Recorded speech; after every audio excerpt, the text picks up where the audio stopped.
Okay, we're live on YouTube. All right, welcome back to the afternoon session of the Landmarks Preservation Commission's public hearing and public meeting of June 7th, 2022. This meeting is being held via Zoom and live streamed on our YouTube channel. If you'd like to testify on any of the items, please join the meeting at the estimated time shown on our public hearing agenda, which can be found on our website. And please note that we are currently about 15 minutes behind and one full item behind on the schedule.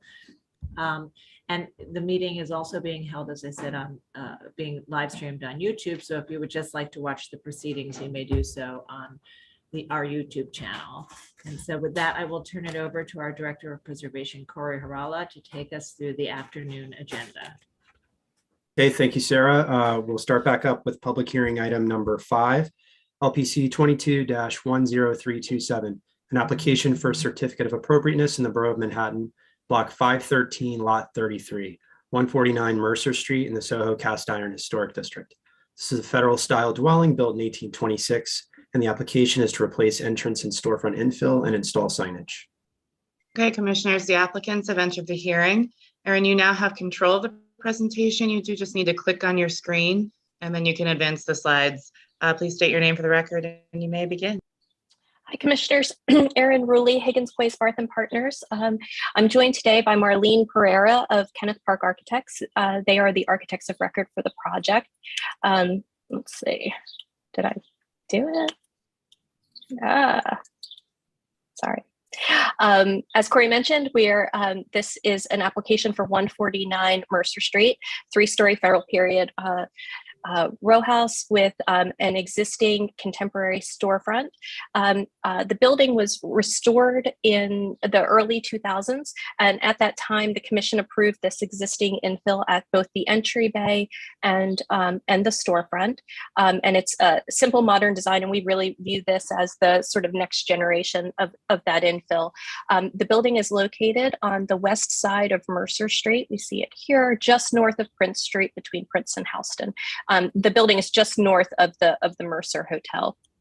And as we can see, the proposal here is a simple black finished steel storefront, very contemporary in design, with a subtly lit sign above the entry, and has a special glazing that has a matte finish and a slate tint to it that has a sort of subtle translucency, which we'll look at in a bit more detail. But there is no removal of historic fabric, and the palette resonates with the existing building and its streetscape, as we'll see. But also, there is a very interesting block context that we think this proposal sits very comfortably within. Just a bit of history here. We see the building circa 1940 in the tax photograph. And as you can see, it had a commercial loading bays at the ground floor. For a large part of its history, beginning in the late 19th century, it functioned as a box factory. So they produced wooden produce boxes here. So the infill here, and we'll see in the block context, is very consistent with how Mercer Street functioned historically. By the time of designation in the 1970s, that condition largely persists. We see it here. And then on the right, the current condition, which again was approved in the early 2000s. Here is a view of the existing block context. We have 149 Mercer on the left here, sort of nestled between the Mercer Hotel to the south and the new construction 151 Mercer Street, which is a commission approved building from about 10 years ago, located directly to the north. And so you can see there's sort of a great variety along that block front. The block has a really varied context. It has a broad range of buildings of building types and ages, but also there is this interaction between solid and void, transparency and opacity that has existed historically and also has informed the evolution of these buildings over time. And so at the top, we see this is that tax photograph of 149 Mercer again. Below that is the 1930s map of the block context. We see on the west side of Mercer that sort of varied context, the smaller scale footprints of the federal period buildings that existed there, and then loft buildings, but interspersed with a firehouse, and there's a garage to the north. We'll take a look at those in the photographs here. At the top center is Fireman's Hall. This was a firehouse. Originally was a completely had an entire brownstone facade with arched openings at the ground floor. That was changed in the 19th century for this cast iron system. But even at that time had these double leaf doors with opaque glass in the openings. That's been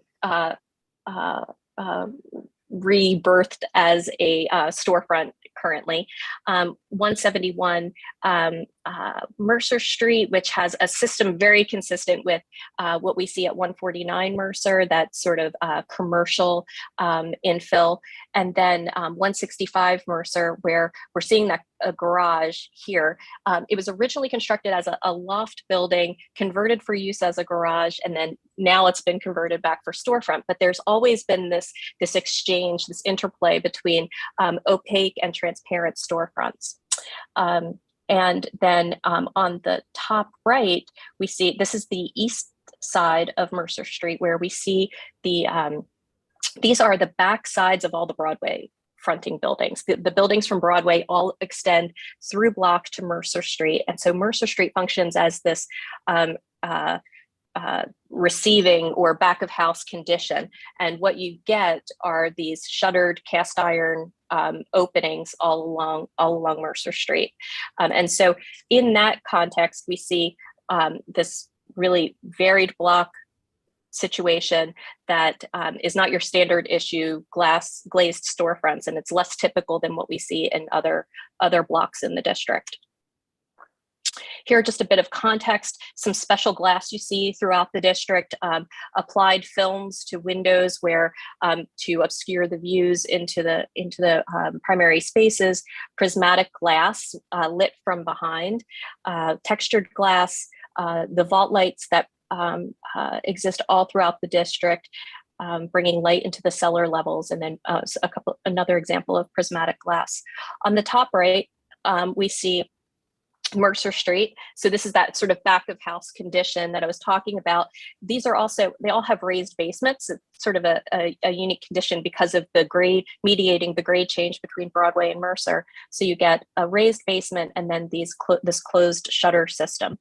And then on the top right is an example of that closed shutter system today, where they've been propped open to allow for the integration of storefronts at that level. So there's this evolution of historically closed systems to allow for transparency. So there's always been this play between the transparency and opacity, and that has evolved over time. Here are just a few examples. We have another example of a federal period building with frankly modern infill as contemporary intervention, deeply recessed opening, and then a few examples of splayed entries, which as we get into the design, you'll see the relevance. But here, new construction, splayed storefronts that direct you into the central entry, and then two historic examples where we see the splayed entry and a deeply recessed storefront. These are typical configurations for masonry buildings in the district, which differ from the treatment of a typical loft building. Here are just a few photographs of the existing condition. This is the circa 2000 storefront and entry system. In this proposal, the header at the entry will remain, and then the actual doors themselves and the framing will be replaced to be consistent with the new storefront design, much in the way that the existing storefront and entry is configured today. And then just a few existing conditions photos. There's a historic granite sill that exists at both the entry and the storefront, and that will remain intact.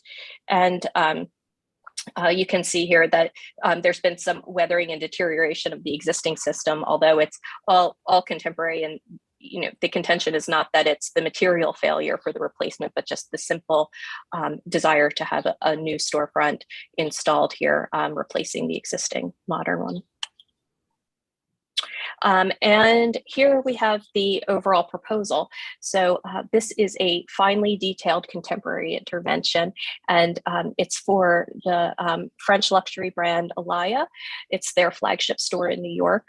And so the design includes a C-channel, a black steel C-channel bulkhead, and a fascia that runs continuously across. This is one single unit.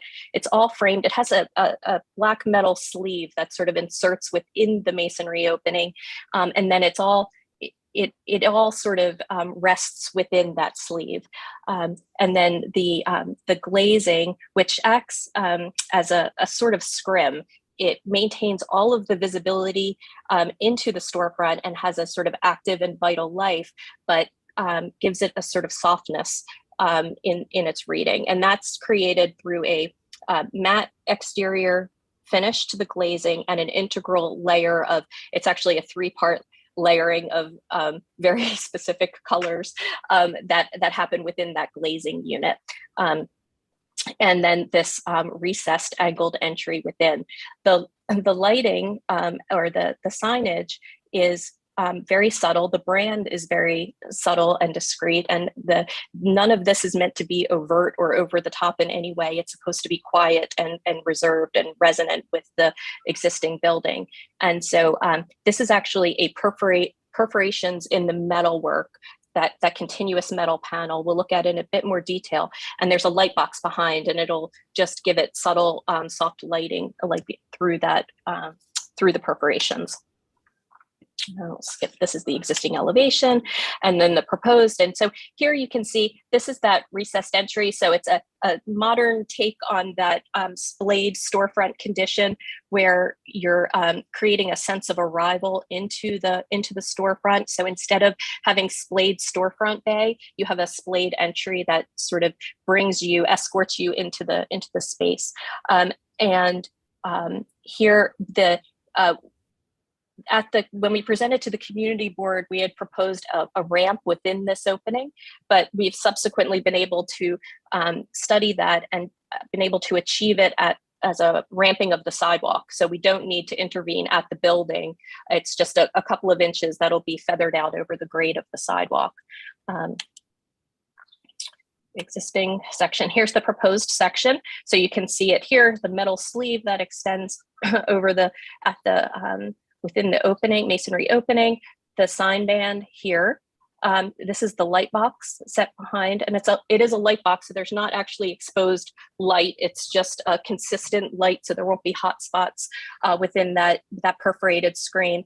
The storefront sitting atop that steel channel there. Whoops, I went twice. This axon is actually pretty informative. So the front glazing plane will extend 2 inches beyond the side return. So this is a sort of very modern detail where it passes by. There's a 2-inch reveal of the backside of that glazing unit, and then it returns back within the opening of the storefront. Here we see that in plan. The door swing occurs all within the recess of the door. And then here is the detail for the signage. You can see there's this very fine perforation. We have a material sample as well. And then with the light box behind. And here, this is when I wish we were all in person, where I could plop down the sample on the table for you, because it's actually very beautiful. It's a very complex construction of laminated tinted glass and in an insulated unit with that very soft finish on the exterior. And here you can see through the glazing, there's this potted orchid, and you can see the terracotta pot and the floor beyond. So there's a lot of visibility that will be transmitted, but it's also non-reflective. So it channels your view into the storefront in a way that is somewhat unique, but I think completely consistent with what we're the varied context of that block front. And then here is the perforated metal that'll be used. So this is only in the form of the logo over the door. So it's consistent metal panel, just simply perforated with the logo and then lit subtly from behind. And then finally, just a textured steel finish for the floor at the vestibule to give it a little bit of slip resistance and not unlike typical a modern version of diamond plate within the district. And here, I think this is, I'll leave you with this rendered view. I think that the goal here is for something that is subtle and resonant, and I hope that that's what you see when looking at this. It is kind of a special little jewel within the building, and I think if you have any questions, I'm happy to address those. Thank you very much. And we do have some questions. Commissioner Goldblum, please go ahead. Might be a little bit off topic, but is that door ADA compliant? You know, I thought that when you have a door and it has to have 90-degree clearance, like, you know, 48 inches back or something like that. Yeah. Marlene, could you? Yes, I can chime in. So we have the push and pull on both sides, the 1812, and we do have the clear floor area on both sides where you have the 18 inches with the 5-foot setback. And then on the interior side as well, we have the 12 inches at the push side with the 48 inches setback. I'm more looking at the left side on this picture. You know, I always thought that you had to kind of make a box. It depends on the door approach. So this is a frontal approach because because of the opening, you're going straight on. All right, great. That's all. Thank you. Sorry. Any No other problem. questions? I don't see any other questions at this time, so we'll move to public testimony. If you're in the meeting and would like to speak on this item, please raise your virtual hand so we can identify you, and I will turn it over to Sonia Gior to take us through the testimony. Thank you. So we do not have any signups on this item, and I'm not seeing any hands raised right now. So I'll note that Manhattan Community Board 2 recommends approval of the change in design and configuration of the windows and the changes in the entrance to provide ADA access, provided that it confirms with technical aspects of the regulations. Okay. All right, great. So I think we've just heard the sort of technical explanation on the door and how it meets the ADA requirements. Would the applicants like to make any final comments before we move to our discussion? I think, Sarah, just to add that as I mentioned, when we presented to the community board, we were proposing a ramp within the recessed entry, and we've since reconsidered that approach, and so that's the questions about ADA compliance were really rooted in that scheme. Yeah. Okay. All right, thanks. So if there are no final questions, we'll go ahead and close the hearing and have our discussion. So Commissioner Bland, would you make a motion to close the hearing? So moved. Thank you. And Commissioner Devonshire, would you second that motion? Second. All in favor, say aye. Aye. Aye. Opposed?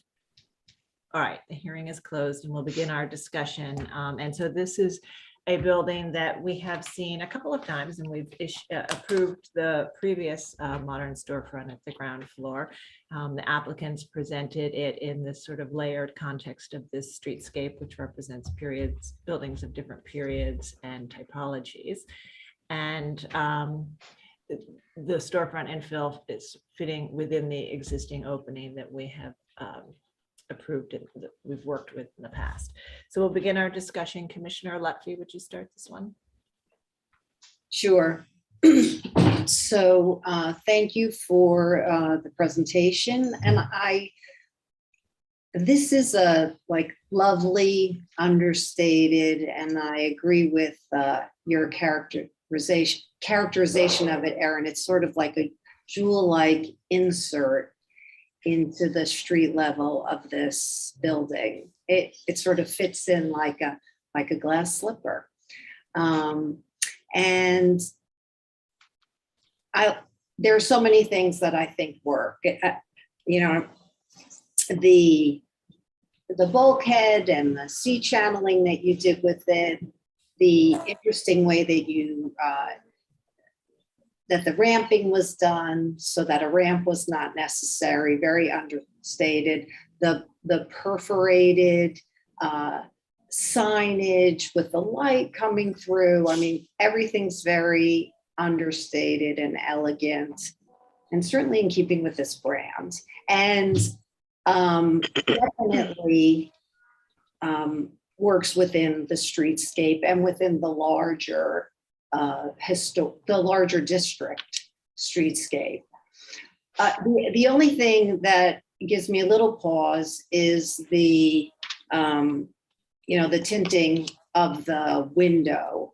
I do feel like it's a little precedent setting, and it's not common in the district. I think other uses have inserted color into their retail spaces in different ways, whether it's painting the walls or lighting and other things. And my recommendation is that the applicant really look at some other alternatives, whether it's a film or, again, lighting, in order to achieve, get closer to the goal that they'd like to have. And it's not going to be perfect, but this, even without it, this is an excellent project. Except for that, I would definitely work on that. Okay, thank you. Commissioner Jefferson. It is a jewel, beautifully detailed, and I'm not convinced that. I think the glass is okay because it's artistic. It works well with the composition, and I can understand that if all the buildings on Mercer Street had this, we would have chaos. But I'm not sure that one is not okay, and the subtlety of it is okay. But it's one of those issues that I'm up in the air with. Do we do one and then we have 100, or we this one just become the specific jewel that we accept? So I'll wait. Okay, thank you. Commissioner Gustafson. Yeah, I was thinking of this. The design is fine, and it's the tint of the glass that's what I'm focusing on. And I was thinking the same thing that Commissioner Lutfi was thinking, which is that you could accomplish the same thing by interior lighting. But once I concluded that, I thought to myself, well, so it doesn't matter, right? I mean, it's going to look the same color whether they do it with interior lighting or they would do it this way. I suppose there are times a day when it might be different, but it doesn't shock me. I'm fine with it. Okay, thank you. Commissioner Shamir Baran. Yes. Well, there's a history to this brand on, and I don't usually talk about the user or about brands, but I find it's important to refer to the history of Azzedine Alley on Mercer Street, because the store used to be in the 1980s down the block, one block down, and it was one of the best, most beautiful stores, the first of its kind, really, I think, that and represented a kind of a partnership between the Schnabels, Jacqueline and Julian and Alley, and it was an important store, an extremely beautiful store. So I have in my mind this kind of the history of of this refined design, as Commissioner Jefferson said, the kind of the artistic, if you can say, aspect of this design, that there is a history of it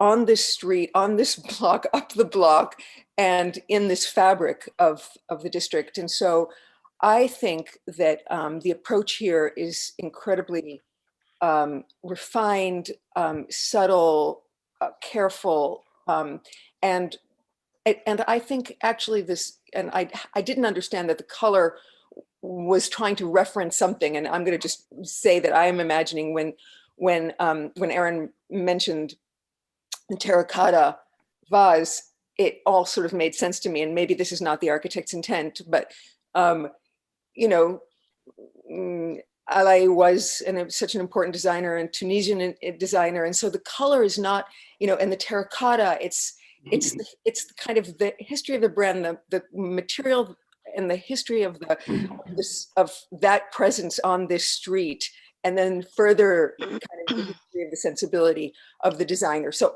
I know that that's not necessarily something that we focus on with respect to the preservation of these historic artifacts, but there's something here that's historical and reinforced by this design. And so I think the color and the way that they've achieved the color through materiality, not just through lighting, is really interesting, and it's going to be beautiful, and it's going to not be precedent setting in the wrong direction, because as we know, we don't set precedents. And so I am very much in support of this and find it appropriate. Thank you. Commissioner Holford Smith. I agree. I find this very appropriate. I think the details are very beautiful and elegant, and just, you know, like the brand. I'm not troubled by the color. I think it's very unique, and I don't think it's something that would be replicated throughout the district. I think it really just sort of stands on its own here. So I can approve it as is. Okay. Commissioner Chapin. Well, I'm going to go in a different direction, though, you know, it's a nice enough design that if everyone else ends up on the other side, I'm probably not going to vote no. I feel like the tinting this is a mistake because it's not that everyone else is going to do the same thing, but to me, it's about the relationship between, you know, the void and the solid, and you're creating a different sense with the color. And I think that if we had, I imagine, you know, there might be a lot of other ones, and another one's different colors. And what would that do to your sense of perception as you walk down the street, that there are these windows, not these sort of somewhat more barriers. I'm okay with the, you know, the glazing, you know, just in general, but I would like to see this achieved with lighting. That's, you know, that's how I feel. Okay, thank you. Commissioner Goldblum. I think it's appropriate as is. Okay, Commissioner Devonshire. Yeah, my favorite era of building, and actually the attention that this storefront brings takes my attention away from the fact that all the other sash on this building are painted what I consider to be a completely inappropriate black, which I hope I didn't vote for. In any case, I think this is elegant, and it actually is uplifting for this beautiful building. So appropriate all around. Commissioner Chen. Well, I'm to disagree. It is elegant. It is a beautiful piece of a gem. I leave it to the others to differ to see what you want to do with the color or the lighting. But it's nicely done. Okay, Commissioner Bland. All great except for the color, but I've counted noses, and I'm in the Chapin camp, and we're in the minority. Okay, thank you. And I sort of didn't feel strongly about it one way or another. I think that, we're working within an existing opening where there's been a modern storefront that relates to the layers in the district. And so I do think the contemporary design is appropriate, but it is largely glazed, and in some ways thinking about, Commissioner Chapin's thought about the solid to void getting confused. I think in some ways the tinted glass helps to sort of make it not look like it's just a big giant glass opening within the building. And so I actually think that it sort of helps with the solid to void ratio on the building. And so I think I am with the camp that could support it, which is already the majority. So we'll go ahead and make a motion to approve. Commissioner Gustafson, would you read the motion?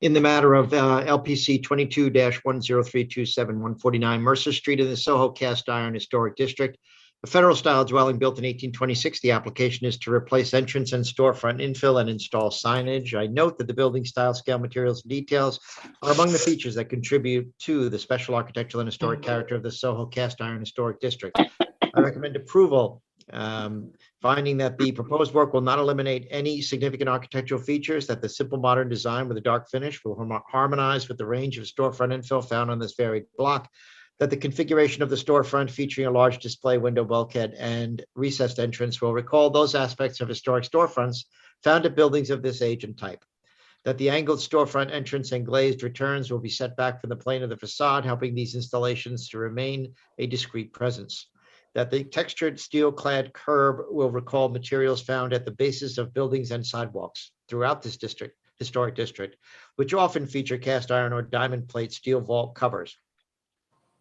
that the dark steel material of the sign band and discrete illuminated signage consisting of perforated cutout metal with acrylic letters will be modest in scale and will not call undue attention to itself or detract from the historic character of the building or the streetscape, and that the proposed residential entrance doors will match the new storefront infill in terms of materials and finish and will support a unified treatment at the building's base. You and Commissioner Shamir Barron, would you second the motion? Second. Mark, will you call the vote? Chair Carroll, Aye. Commissioner Bland, Nay. nay. Commissioner Shamir Barron, Aye. Commissioner Chapin, Aye. Commissioner Chen, Aye. Commissioner Devonshire, Aye. Commissioner Goldblum, Aye. Commissioner Gustafson, Aye. Commissioner Jefferson, Aye. Commissioner Lutfi, Aye. Commissioner Holford Smith. Aye. With 10 in favor and 1 opposed, the motion passes. That's approved. Thank you. And we'll move to the next item. Thank you, commissioners. The next item is public hearing item number 6, LPC 22-04647, an application for a certificate of appropriateness in the borough of Manhattan, block 635, lots 33 and 34, 105 and 107 Bank Street in the Greenwich Village Historic District.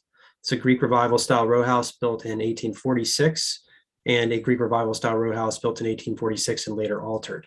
The application is to combine the buildings, construct rooftop and rear yard additions, alter facades, areaways, and the party wall, and excavate the cellars and rear yards.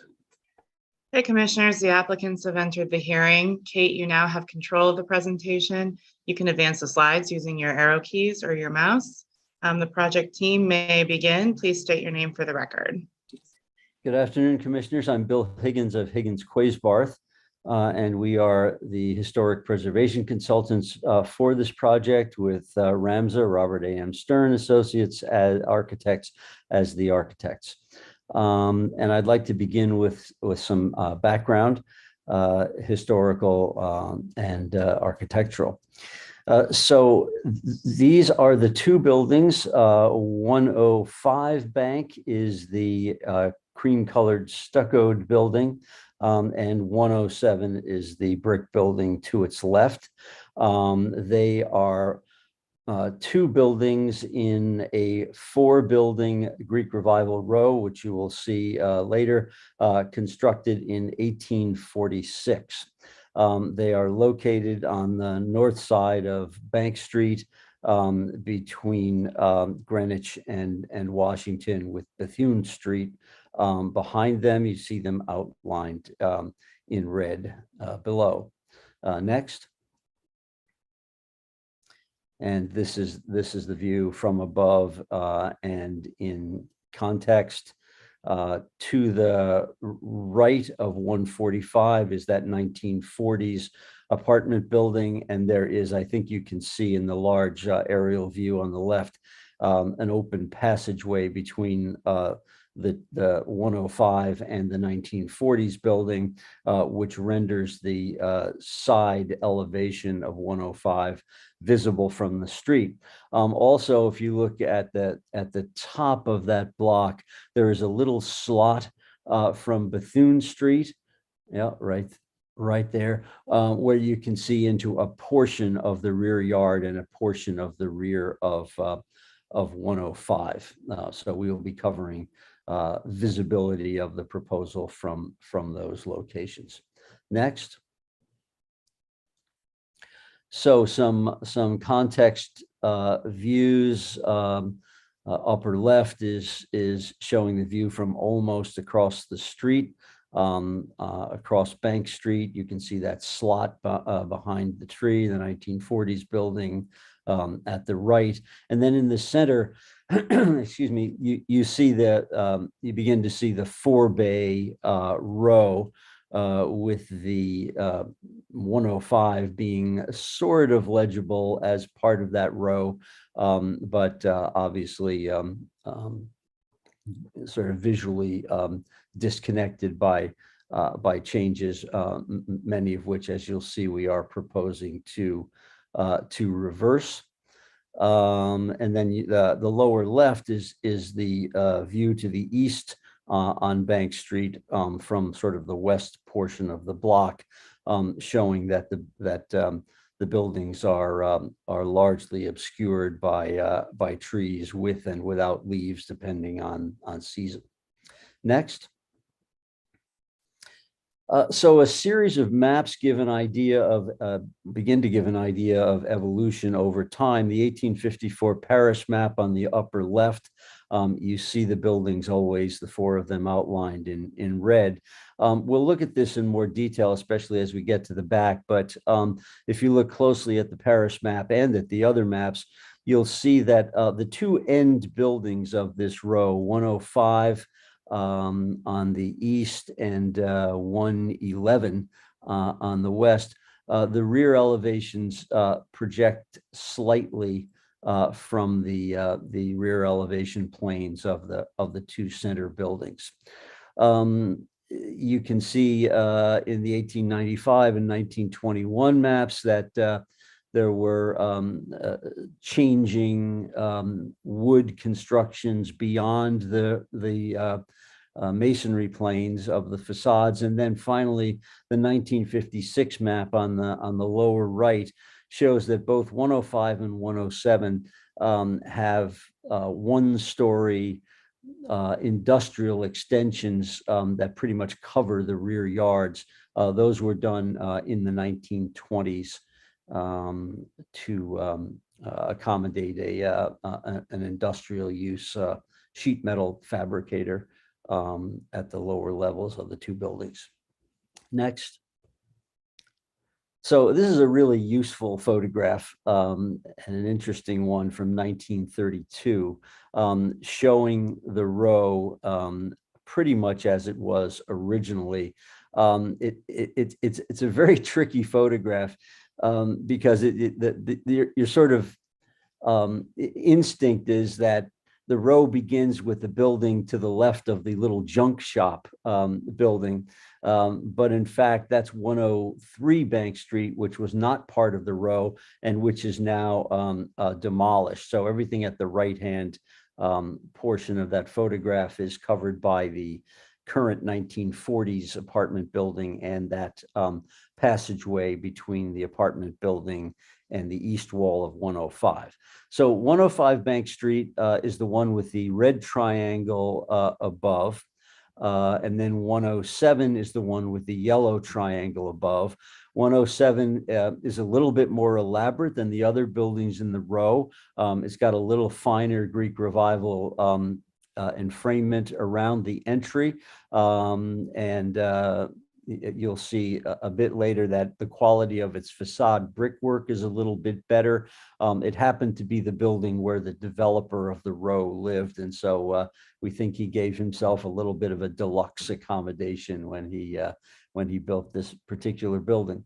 But you can see that the windows originally aligned At the top floor, the windows were not exactly eyebrows, but they were a little bit lower than the windows on the floors below. The buildings all had stoops, and by 1932 there was a variety of cornices. It looks like the original Greek Revival cornice may have survived at 109 Bank, but there were Italianate cornices of slightly varying periods on the other three buildings, and also there were some subtle ups and downs in the heights of the cornices and the parapets of the buildings. Next. So this is the 1969 district designation photo. And it shows 107 below the yellow triangle, pretty much the way it was showing in the 1932 photograph that we saw. But it shows 105 below the red triangle as being pretty substantially different. Sometime between 1943 and 1950, we don't have the clear documentation of this. But what happened, of course, was kind of the usual fate of a lot of these buildings.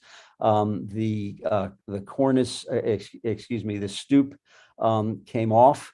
The door was moved from the parlor floor level down to the basement level, and the door and opening and enframement turned into a sort of standard window. With the demolition of the buildings next door, the rear wall, the side wall was exposed to view in that slot next to the 1940s apartment building. The cornice disappeared, and the parapet was raised. And also the windows on the top floor were enlarged. And so what all of this, and of course the brick was stuccoed. So what all of this does is, to a careful look, the building is still perceivable on study as part of the row, but it is not clearly or immediately perceivable that way, with the loss of the cornice and the change from the brick and the window changes, etc. So a big part of this project, as you'll see, is to try to make the facade of 105 a more clearly legible part of that 1846 Greek Revival row, but at the same time not to fully restore it as it was originally.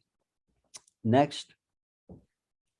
So here are the four buildings of the row as they are now visible, and I think that again the main story here are the changes to 105, which we hope to reverse to the degree that gives the row, which is, as you can see, a very nice one, more legibility as a Greek Revival row of four buildings. Next. So the proposal, as Corey mentioned at the beginning, involves connecting inside 105 and 107 so that they become a single one family occupancy.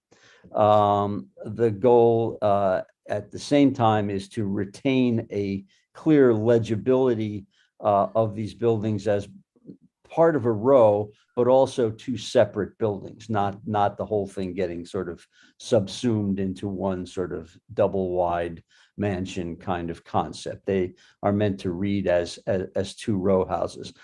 There will be a one-story rooftop addition setback that is proposed as well. And this slide is meant to show in the three views on the left that the kind of one-story addition visible partly from the street partly in context with the side and rear elevations, is the kind of sort of basic intervention that the Landmarks Commission, of course, has approved many times in the past, and we think that the proposal fits into that rather familiar territory, which was also the approved at 109 Bank. That is the photo to the far right. So 105 and 107 are the project subject buildings, but 109 to its left, and you can see there's a rooftop addition proposed and under construction there, is also one of the comparable one-story additions that the commission approved just a couple of years ago. Next. So here's the final slide for me in the facade portion of the building. Existing conditions on the left and proposed at the right.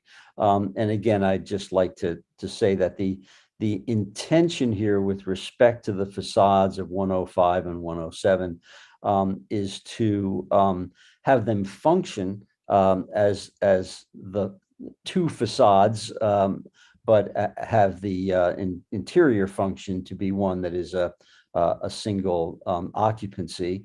There are lots of ways, of course, in which the facades become more legible as part of the row. The brick is exposed and re-exposed in 105. A cornice is reinstated. The windows at the top floor go back to their original dimensions and proportions. Wood 6/6 windows go into all of the openings. At the same time, the stoop is not reinstated, but there is restoration of the rusticated brownstone base of the building. So what we're trying to hit here, of course, is a balance where the buildings read as two buildings, but read as part of the row. The row becomes more legible without being completely brought back to an original condition and a visual function that does not reflect what we are proposing for the function of the building. So this is the point where I would ask Gary Brewer of Ramsey to take over and describe the proposal. Thanks, Bill. This is Gary Brewer from Robert Stern Architects. I'm going to take you through the changes to the street facade. Then we will go to the garden facade, where Bill will talk a little bit about the existing conditions and history, and then we'll wrap up with the proposed design facing the garden. Here are the existing here's an existing photo. Next, please. And on the left is a drawing of the existing conditions, and on the right is what we are proposing. 107 is meant to be preservation of the existing building and restoration, whereas the 105 is meant to be a sympathetic renovation, but not completely a restoration of what was there before. You can see at the top floors of the top floor of 105, we're lowering the heads of the openings so that they align and that they read as a row of buildings. At 105, we are reinstalling the heads of the openings with limestone and cap. We are redoing the windows of 6/6 and 4/4. We are adding the cornice at the top level, and we are making modifications to the base of the building to move the door to the left into that opening and to replace the other two openings with 6/6 windows. And then on 107, just restoration and some small changes to the base and to the overdoor, which I'll describe shortly. We are also adding a one-story addition on both buildings, which comes up in more detail in the presentation. Next, please. So here you can see on the left the row as is of the four buildings and the proposed design as is on the right-hand side. You can see at 105 Bank and 107, the new upper level penthouse and its relationship to the 109 bank penthouse that was approved and is currently under construction. Next, please. So existing at a slightly larger scale. Next, please. And then the proposed row at a larger scale. Next, please. And then a comparison with all of the details of what is being done to each of the two buildings. Next, please. And then the proposed materials for each of the two buildings. My understanding through Bill is much of the work that's being proposed on 105 and 107 is typically shown at and reviewed at a staff level, perhaps with the exception of 105's new Eve, and then of course the penthouses. Next, please. We are in the process of doing probes of the facade to understand the quality of the brick below, which our assessment is quite similar to what is at 107, although it's a little bit back in its plane from the facade at 107. Next, please. And then these are some of the photos of the existing 105 and its railings. Next, please.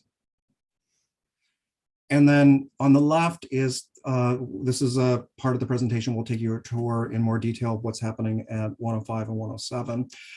At the ground level of 105, there are two doors and a window, and then 107 has the existing historic door with, to the left of it, a window that has its head lower than the head of the door. What we're proposing on the right for 105 is at the base, we redo the base with brownstone. We move the door to the west, and then we do two new window openings with double hung 6/6 and add a pair of lanterns. At 107, we're going to restore and repaint the door. And this is showing raising the head height of the opening so that all the heads align. The paving at 105 and 107, we're proposing a bluestone, probably New York bluestone cleft finish. And we're simplifying the, at 105, the steps down. And at 105, which has a modern rail, we are proposing to replace that and to match the historic rail that's at 107. Next, please. And here you can see 105's proposed design and the existing and proposed changes at a bigger scale. Next, please. And then for 105, this is just an enlargement showing the proposed changes to the windows with new double hung simulated divided light windows and exposing the brownstone sills, and then redoing the heads and also adding the cyma molding at the top of the heads to match what's in the rest of the rows. Next, please.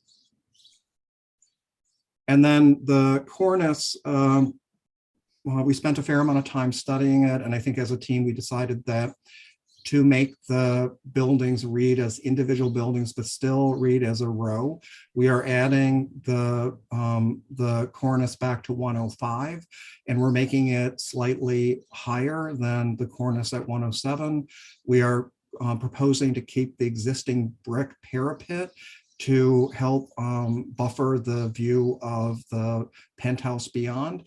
And then the new 105 cornice is rendered in an Italianate style. Next, please.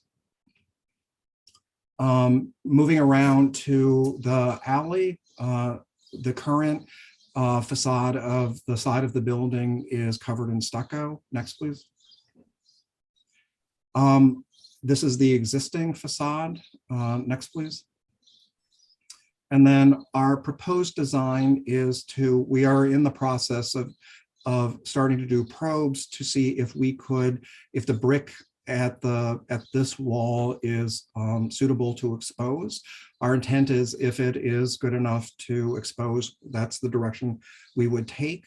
We are proposing adding 6 windows and then making slight changes to the wall around the garden. And then at the penthouse, we are proposing a new copper clad penthouse. Next, please. Excuse me, Gary, could I jump in before Sure. you do that? I'm sorry about that, but just to clarify, we have begun probes to look at the feasibility of removing the existing coatings, and the existing coatings, at least in some parts of the wall, are a pretty strong cement stucco at the lowest level, and then later couple of generations of bituminous coatings above the stucco.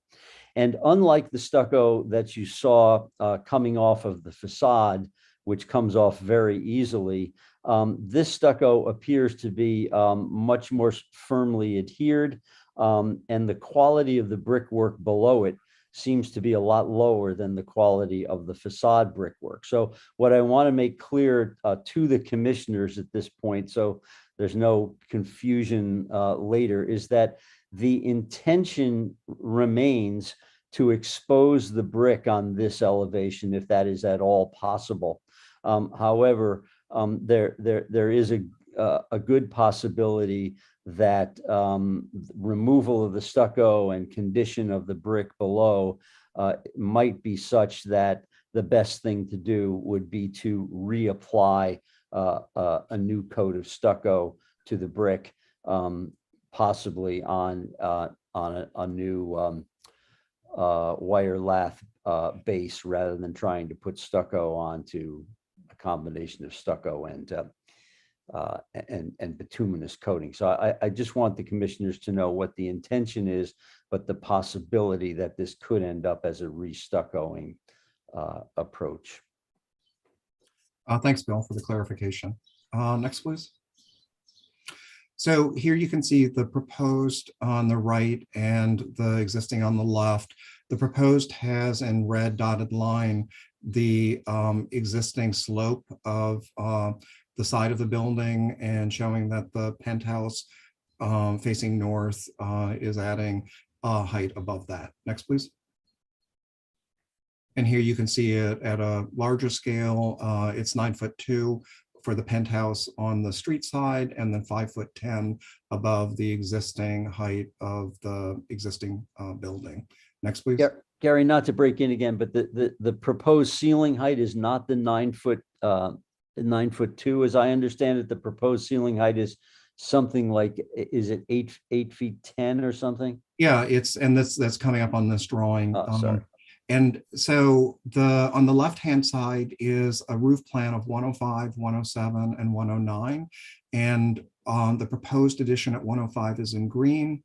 The proposed addition at 107 is in orange. And then the 109 addition is in blue, which is under construction. So 109 is 14'11" and 11'2" from its street facade. And the proposed setbacks at 107 is 15'0", and at 105, it's 16'4". At the top is just the front elevation of the 3 buildings, showing the penthouse of 109 topping out at 10'5", and then 107 at 10'4", with the elevator projection at 105 slightly taller at 13'6". The finish elevation of 107's roof, the existing roof, is actually higher than the 109. And so, to Bill's point, the ceiling heights inside of the proposed penthouse at 105 and 107 are about 8'10" tall.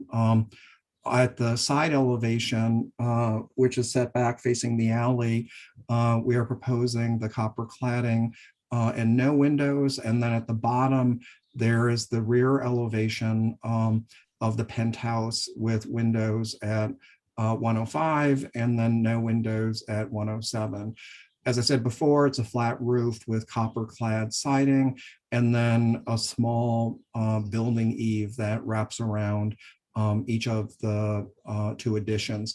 Facing the street, we have worked to break down the scale of 105 and 107 by having a few ins and outs so that they read as separate and individual buildings. Next, please. So here, closing out is the existing on the left and the proposed on the right. And facing the street, the additions for the pedestrian, if you're directly across from the street, the townhouse, those additions, the penthouse, are not visible. Next, please. But taking a tour around the building, and on the left is the existing building with the mock-up that was built to simulate exactly what is being proposed. And on the right is our proposed design. What we are proposing on the alley facade is, since the parapet of 105 is taller, we are proposing to wrap it around at the alley side so that it also helps to shield the view of the proposed penthouse that's peeking out above that. Next, please. So here it is from another angle, and you can see the penthouse on the top right. On the left, the orange triangle represents where we would fill in the brick parapet to make kind of a clean joint at the parapet so it doesn't read like a false front, but also helping to hide the penthouse. Next, please. This is a view from Greenwich Avenue with the mock-up on the left and the proposed on the right. Next, please. And then a slightly larger scale showing on the right the added parapet at the alley, and then the penthouse peeking up above the eave of the building. Next, please. And then the view looking east, because there are many trees, it's difficult to even see the buildings. Next. But with staff's help and guidance, we have come up with this drawing that shows the outlines of the existing buildings, and then in red dotted where the penthouse is located, showing that even if the trees weren't on the street, that the proposed penthouse at 105 and 107 would not be visible. Next, please. So Bill, I think this is you. Yes, this takes us to the rear elevation, and I wanted to talk a little about existing and historical conditions. So 105 Bank is at the left, clearly marked, and 107 is at the right. And you can see here that condition of the rear elevation plane of 105 being some feet farther back than 107 and 109. This is a historical condition. As far as we can tell, it's been that way from the beginning. What is honestly not so clear is whether the existing facade rear elevation plane of 105 is at its original point or has been pushed a little bit farther back. There are a lot of things that are unclear about this. If you look carefully, you'll see that 107 has a little bit of a simple kind of paneled brick, corbelled brick, cornice-like element marking the top. 105 lacks that. You'll also see in this view and in some others that while there appears to be alignment of window openings at the lower floors, the parlor floor and the second floor, the windows at the top floor do not align. So the historic condition that we're sure of is a projection of 105's rear elevation beyond that of 107. But what we are not sure of is whether that projection is now at its original position or has been altered in some way. So there's some uncertainty there. As far as we know, 107 is entirely at its original plane. And I mention this because you'll see when Gary presents the proposal that our proposal is to keep the top floor of 107 as it is and in its original existing plane. But we are proposing on extending 105 further back into the rear yard, all the way up to the top of the building. Next. So these are again just further views that show existing conditions. In the center two photographs show the roofs of those 1920s one-story projections, which go just about back to the property line. Our proposal is to lower those the walls of those substantially, and to remove the roof enclosures, so that in essence what we get is our rear yards that are much closer to the original footprint than what is there now. Next.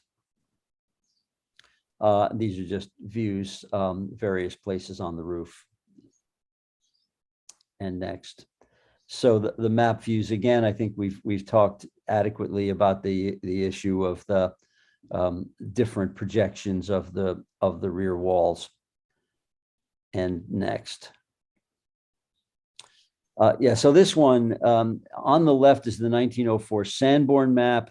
The what's in red are the projections that are not original, that have sort of come and gone and grown and shrank over the years. The one in the center shows the existing condition, with the 1920s projections being the main impact on the rear yards, and then the proposed design is at the right, showing that overall the proposal is to bring the rear facade, rear elevation planes, and the rear yard footprint much closer to its historic configuration.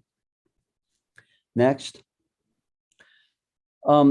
These are various rear extensions that the commission has reviewed and found appropriate in recent years in the village, including the one next door at 109 Bank Street, which is shown at the left. I think the main purpose here is just to make the point that these kinds of rear yard projection interventions are very much within the realm of the kinds of designs that the commission has found appropriate in the recent past. Also, to show that there's a considerable stylistic variation in these. From the one in the lower right at 18 Commerce Street, with its really historical looking approach, to a much more modern one at 146 Waverly above, and 109 Waverly, and a sort of intermediate approach that reads more like punched brick walls with large window openings in them. I think you'll see that our proposal is kind of more on the not making the modern statement, and weaving in with the punched openings of various sizes in the brick walls. Next. Just back to the existing conditions, which I think we've already explained with respect to the rear walls on the left and the later industrial additions on the right. And next. And this brings us back to Gary. So this is a garden facade showing the existing conditions with 105 Bank, which is stuccoed over, and then 107 Bank with its upper floor and its building parapet with the corbel detail that Bill identified. And then at the lower floors, you can see the extension of the L. Next, please. On the left is the existing section with the street on the right and the garden on the left. And on the right is the proposed changes to the building. In pink is the section of the L that would be removed. In the orange color, and this is for 107, in the orange color, this is the addition that would be added with 2 setbacks.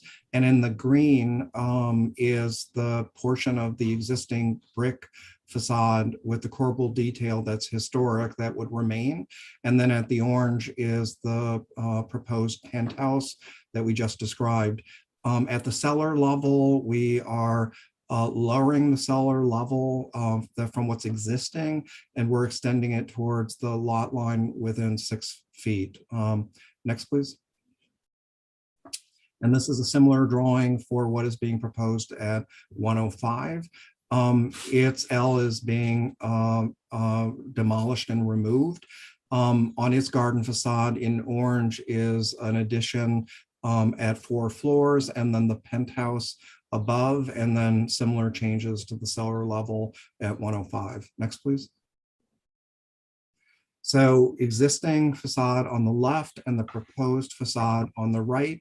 At 105 Bank Street with the new brick facade, we are proposing punched window openings at the upper 2 floors, similar to what is on the street side. But then at the parlor level and at the garden level, we have larger openings with doors with transoms and muntins, and a picture window, a traditional picture window at the center. It will have brownstone heads and sills, but much simpler than what is on the street levels to designate this as a garden facade. Then at 107, you can see at the top floor the brick facade that is being saved. And then below it, everything that's new with the floor below it with brick, with punched openings, and then the 2 floors below that, the parlor and the garden, which would be clad in copper as well. Next, please. Just a little bit about the windows.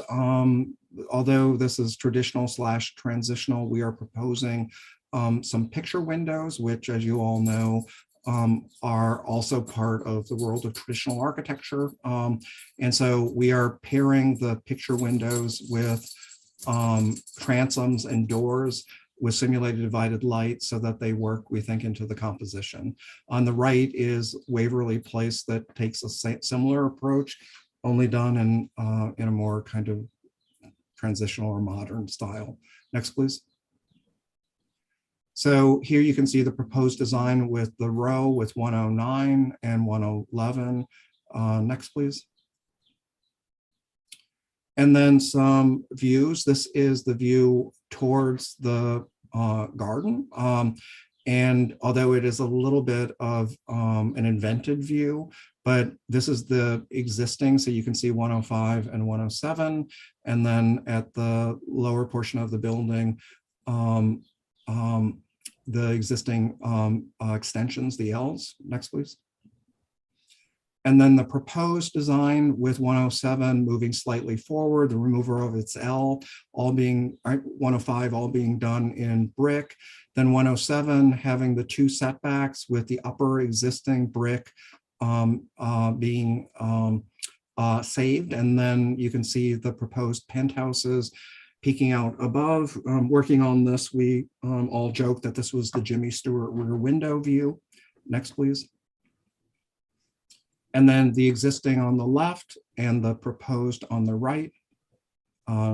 Next, please. And then here you can see it at a larger scale. In the red dotted on both drawings is the existing upper level of 107 bank that would be saved, with everything else being added to it. The removal of the Ls and also lowering of the brick wall that's around the 2 gardens. Next, please. And then here you can see, finally, this is the existing massing on the left and the proposed changing on the right, with the red dotted line showing the portion of the building facade at 107 that is being saved. Next, please. And then finally, the before and after. Next, please. And the proposed materials carrying forward a similar palette of what we have on the street facade. Next, please. And then this is a view from Bethune with the existing on the left. You can see the the orange penthouse mocked up, and then the proposed design on the right, 105, which would be in copper clad metal. Next, please. And then before and after. Next, please. And then this is the last slide, just bringing us back to the street facade. We're looking forward to hearing everyone's comments and considering them and moving forward with what we consider to be a wonderful restoration project for the West Village. That's it. Thank you very much. All right, commissioners, do we have any questions at this time? Okay, I'm not seeing any questions at this time. We may have more after the testimony. Oh yes, Commissioner Chapin, please go ahead.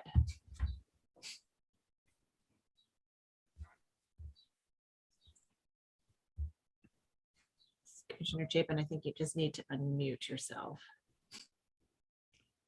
Thank you. Thank you. Your choice in deciding to retain the parapet there at a higher level. Originally, 105 was actually shorter, it appears, and was more paired with not 107, but I guess it's 109, yeah, in terms of the original row. But be that as it may, you didn't necessarily need to make it lower, you could make it higher. But you chose to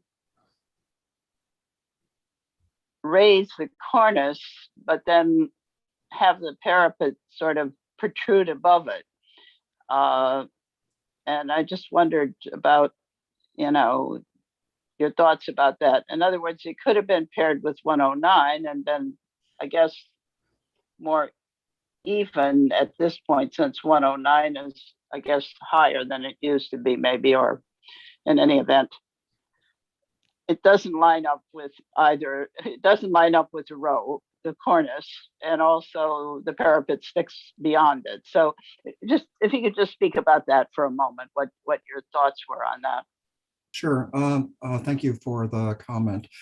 The reason to keep the parapet was sort of twofold. Is it allows us on the alley side to continue that brick parapet and help buffer the penthouse at 105, since it's an unusual location in that it's one of the few townhouses that isn't abutting another townhouse with the alley. Yeah. And so that was the primary reason. We did decide to raise the new cornice at 105, so it would be higher than 107, so that they would read as two distinct buildings, even though the existing cornice that was on 105, and according to Bill, we don't know if that's the existing original, but it was lower than what was at 107. But here you can see in this drawing, by raising it higher, it has at 105 a similar height as the cornice at 111. So in a way, it's sort of like bookends to 107 and 109. Okay. But they each individually read as individual buildings, which we understand, according to the board, is important to retain. So that was the rationale. Yeah, I thank you. And I do think that the reading as two buildings, you have accomplished that well. Okay, anyway, thank you very much for your for expanding on that. Okay, thank you. Okay, Commissioner Goldblum. Can I ask you to talk a little bit more about the, I think Bill made the comment that the rear facade of 105 could not be determined to be original in its current location. Do I have that right?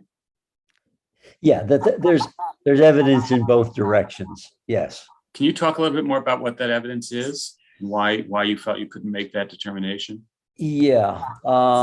Can we go back to a view there just so you have something relating to this to look at?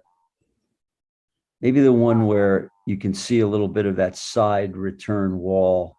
Yeah, that's that one. Yeah, that's a good one. just a number of things. You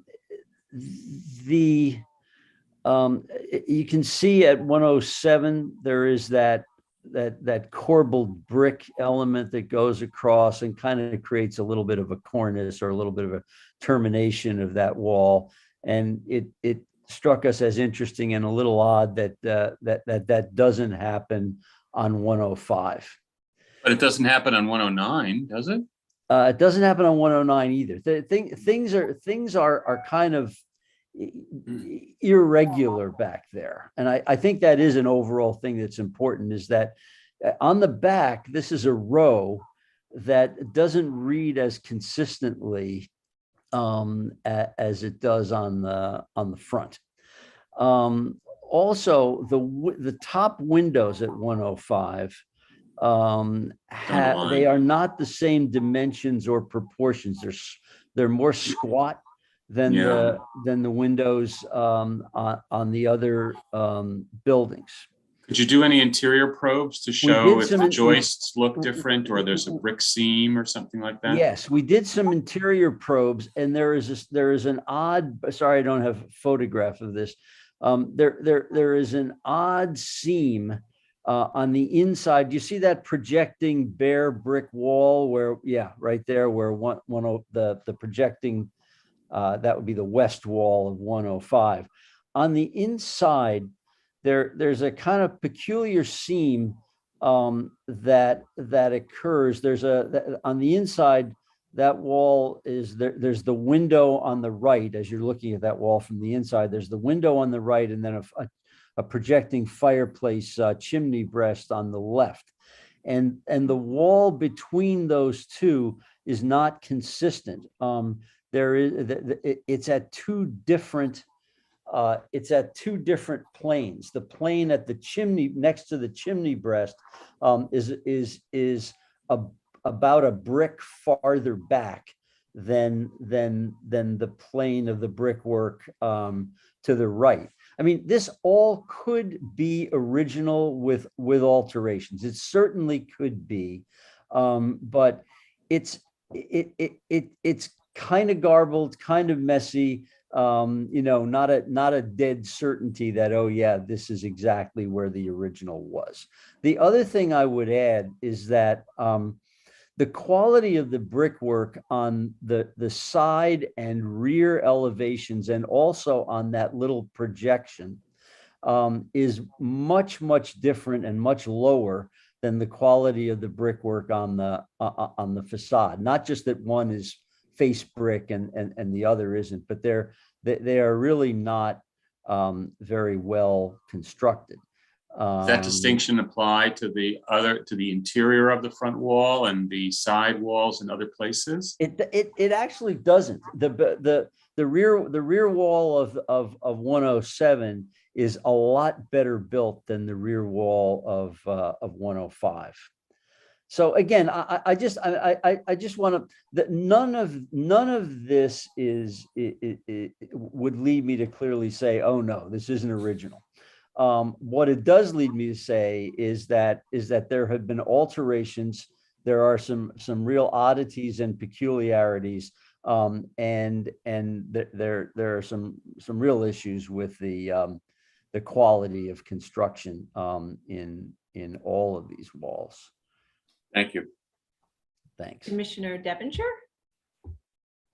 Yeah, I'm curious to know, you mentioned that on the side wall, you had done a probe to see how easy it would be to get the stucco off. Presumably it's a Portland cement stucco on that wall. Yes. Is it your intent to remove that stucco before you add new wire lath and new stucco, or just apply that new stucco on top of the extant stucco? Well, the intent would be to try to remove the stucco and the bituminous coating entirely, so that we can expose the wall.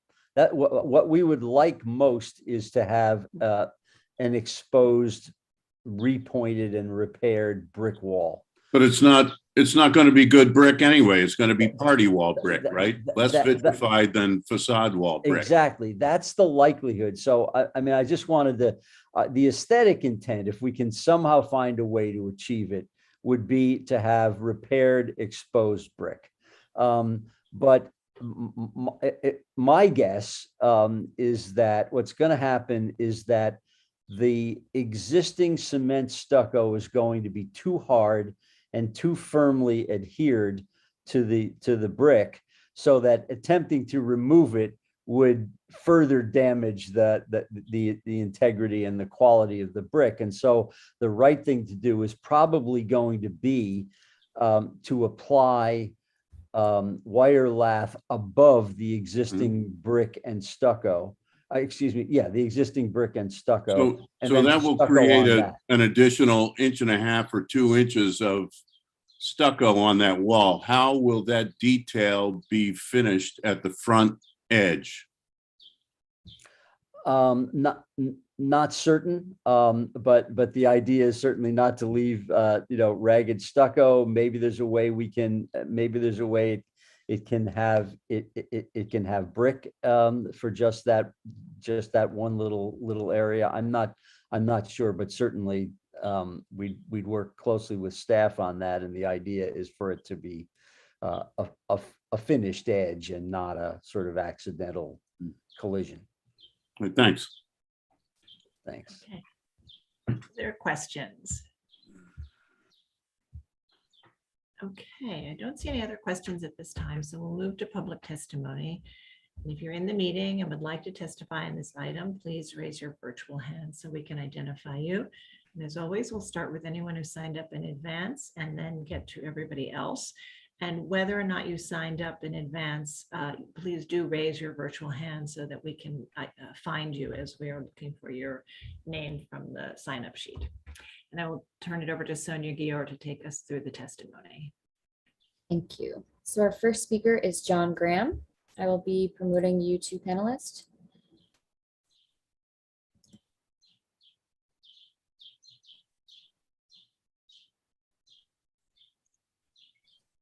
Okay, and you should be able to unmute your line. If you could please state your name for the record, you'll have 3 minutes to speak. Good afternoon, Commissioners. John Graham for the Victorian Society in New York. When we first looked at this very extensive proposal, we found it almost bewildering.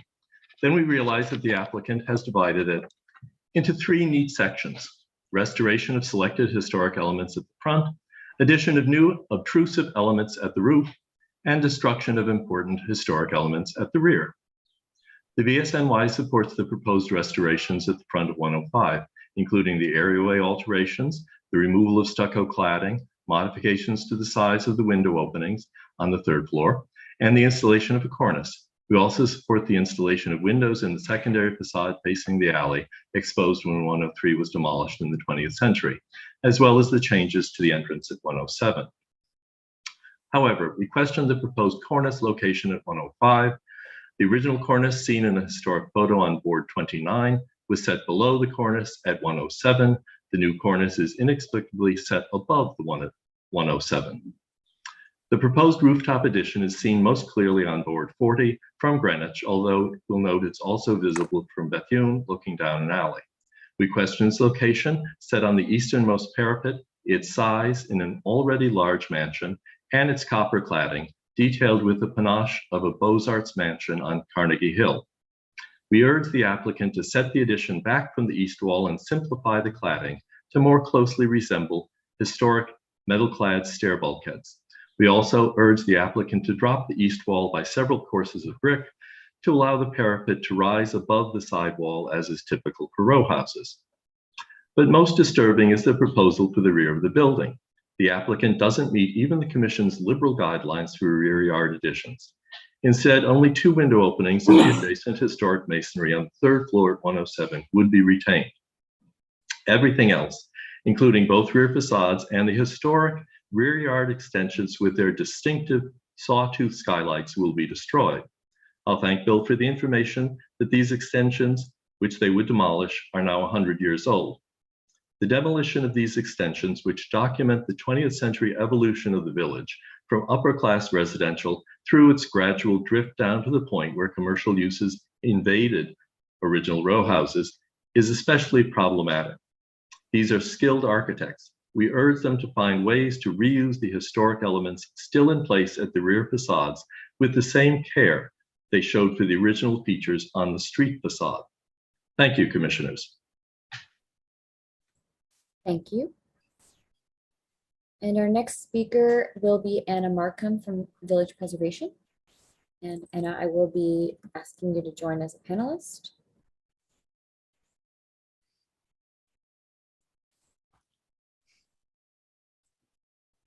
And you should be able to unmute your line. If you could please state your name for the record, you'll have 3 minutes to speak.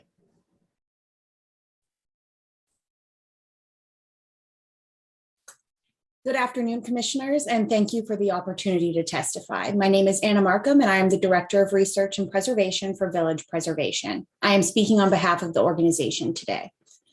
The proposed project at 105-107 Bank Street is a continuation of a disturbing trend of row house combinations that destroy the historic fabric and character of the Greenwich Village Historic District. The only redeeming quality of this project is that it attempts to preserve the look of 2 separate row houses on the street-facing facade.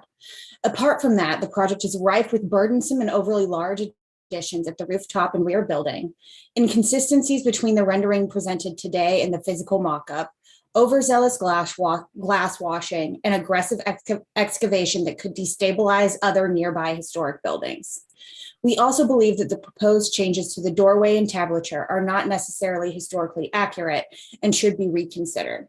We echo Community Board 2's concerns about the project and urge the commissioners to deny this application. Thank you. Thank you. Our next speaker is Regina Schwartz. I'll be promoting you to panelist now.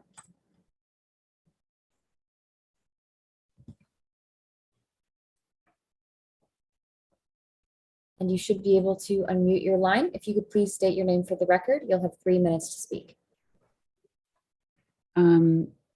Yes, hi. My name is Regina Schwartz, and I am a resident of Bank Street just across. And I would say that this is highly visible from the street. Isn't reflected in what the picture that was shown. I'm just trying to get my camera on, sorry. Okay, great. So as you can see from the photos that we submitted, and that's now my background from the street, it's really highly visible and it changes the character of the street on Bank Street. The fact that it's metal and that the front area, they're adding a rail so that people can go right up to the front is just going to make it even more visible than even the rendering, even what they're showing up on top of their building makes obvious. So the pictures that they've shown to the previous commenter really don't represent what you can actually see from the street right now. It's much bigger, and with the metal, it'll be even more obvious. So I agree that we should urge the community board to not approve this addition. To the top, I agree with the previous commenter that digging down like that will also stabilize. It's just not the same as what they're doing at 109 because the angle is different. So saying that that's a precedent for this, given how visible this particularly is from the street, it's just not the same thing. I'd also add, I know that it's not in your consideration, but that, this is the John Lennon house and people come to take pictures of where John Lennon was, and completely gutting it and changing it is actually going to change the nature of that piece of the history. Thank you. Thank you. The next speaker is Jonathan Pressment, and I'll be adding you as panelist.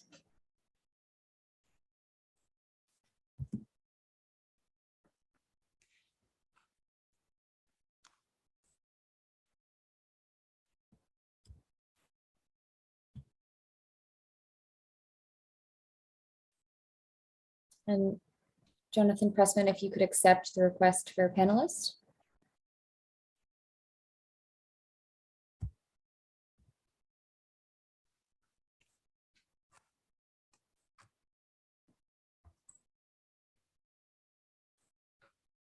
Okay, you should be able to unmute your line. If you can please state your name for the record, you'll have 3 minutes to speak. Jonathan Pressman. And thank you very much, everyone, for your time. I'm John Pressman. I'm speaking on behalf of the 21-23 Bethune Street Tenants Corporation. And thank you very much for your time. As Ms. Schwartz just noted, these are actually historical structures. 105 was the home to John Lennon and Yoko Ono when they first settled in New York City. In fact, if you go back, you can see that there was a spiral staircase that led directly from their apartment to the roof where the penthouse is now planned. And the penthouse, as a number of the speakers today have said, raises some significant concerns for the neighborhood. First, when you look at the plans, these penthouses are a much larger footprint than that is currently proposed and planned for 109. The 105 penthouse and 107 penthouse are also quite visible from Greenwich Street, and that distinguishes it further from 109, which is really further down towards the center of the block and benefits from tree coverage that 105 and 107 don't benefit from. So these are going to be very visible structures, not just from the front, but also from Bethune Street through the alleyway, which has a clear view of the 105 structure. The rear yard is obviously a major concern, not just for 21-23 Bethune, but for many of our neighbors on Bethune Street. We share Mr. Graham's concerns and are guided by section 6.14 of the 2019 LPC guidebook, which states in historic districts, the commission also considers the relationship to both the surrounding buildings and rear yards. We submit that what is described as a renovation by the developers is actually a fairly sizable reimagination and reconstruction of that rear yard area. And while we appreciate the lack of windows at the penthouse on the top floor of 107, the addition of 2 outdoor terraces would dramatically change both the aesthetics and the feel of that area. We would literally have 2 very large landings sitting over our yards at 21-23 Bethune, as well as 25 and 19 Bethune. And we consider those yards to be amongst the most sacred portions of our properties and homes. We're concerned also about the requirements necessary to bring these designs to life. I will note that we did not receive any notice of this application, and I'm not trying to imply any intention on the part of the developers, but were it not for a call we received last Friday, just 4 days ago, from 19 Bethune Street's owner, we wouldn't have even known about this hearing. And so we have real serious concerns about how they intend to fulfill these plans in whatever form they're approved, if they are approved. Because there are structures, including landscaping and hardscaping, that sit right on the property line of 105 and 107. And in fact, that includes a historic magnolia tree in the back of 23 Bethune that is unlike any other tree of its kind in the neighborhood, and literally sits on the back of 105. Finally, I think the comparisons to the Waverly construction projects, which are noted as the comps of the presentation, are not necessarily on point. The Waverly area is a far different area from where this construction is proposed. The West Village portion where this Bank Street properties reside is far less developed than the Waverly area of Greenwich Village, which sits probably about a mile or mile and a half away. So we obviously would and have asked for in our written submission additional time to allow us to consider these plans. But in the interim, we would certainly ask respectfully that the plans at this time be rejected as proposed. Thank you. Thank you. And our next speaker is Marian Kahan. And Marian, I will be promoting you to panelists if you could accept that request.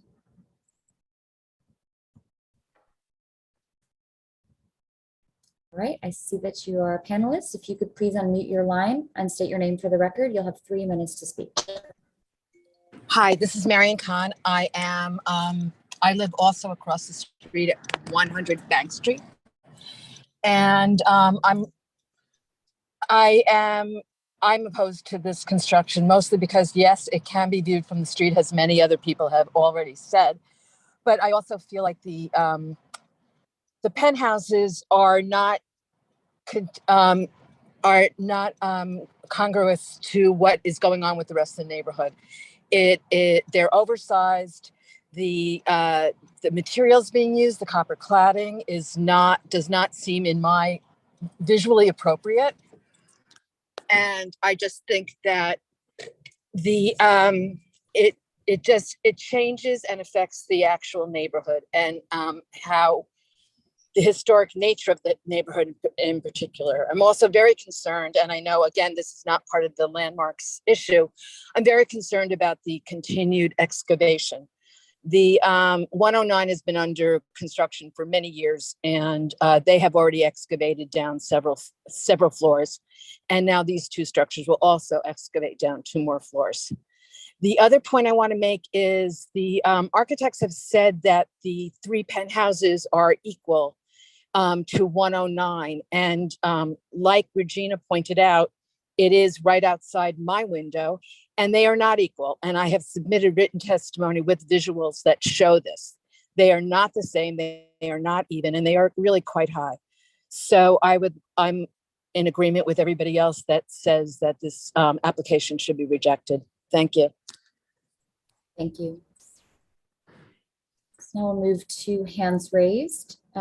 Michelle Arbalou, I'll be promoting you to panelist.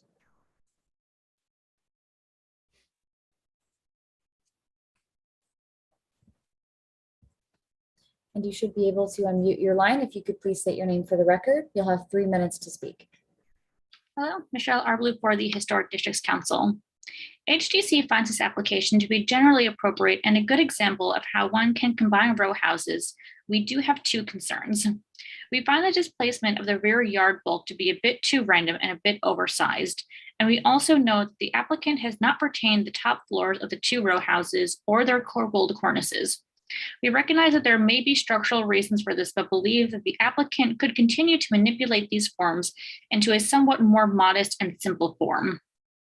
We also find the rooftop addition to be too big and too visible. We would therefore ask LPC to work with the applicant to effect some modest edits and revisions to this otherwise sensitive scheme. Thank you. Thank you. And the next speaker will be Devin Powell.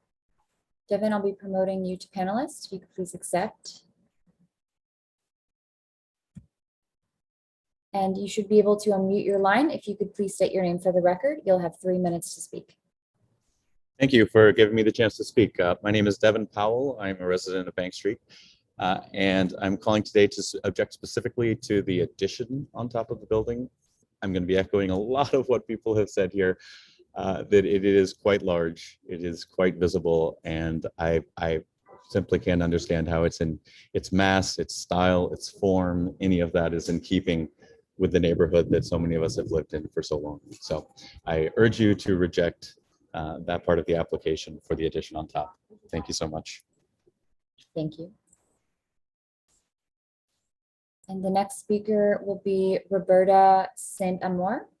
I'll be promoting you to panelist. If you could please accept the request. And you can unmute your line. If you could please state your name for the record, you'll have 3 minutes to speak. Hello, my name is Roberta Saint-Amour, and I am in a butter in a co-op of 21 to 23 Bethune Street behind what is being proposed. I don't want to beat a dead horse, but I obviously have the same concerns as the rest of the neighbors that have spoken up today.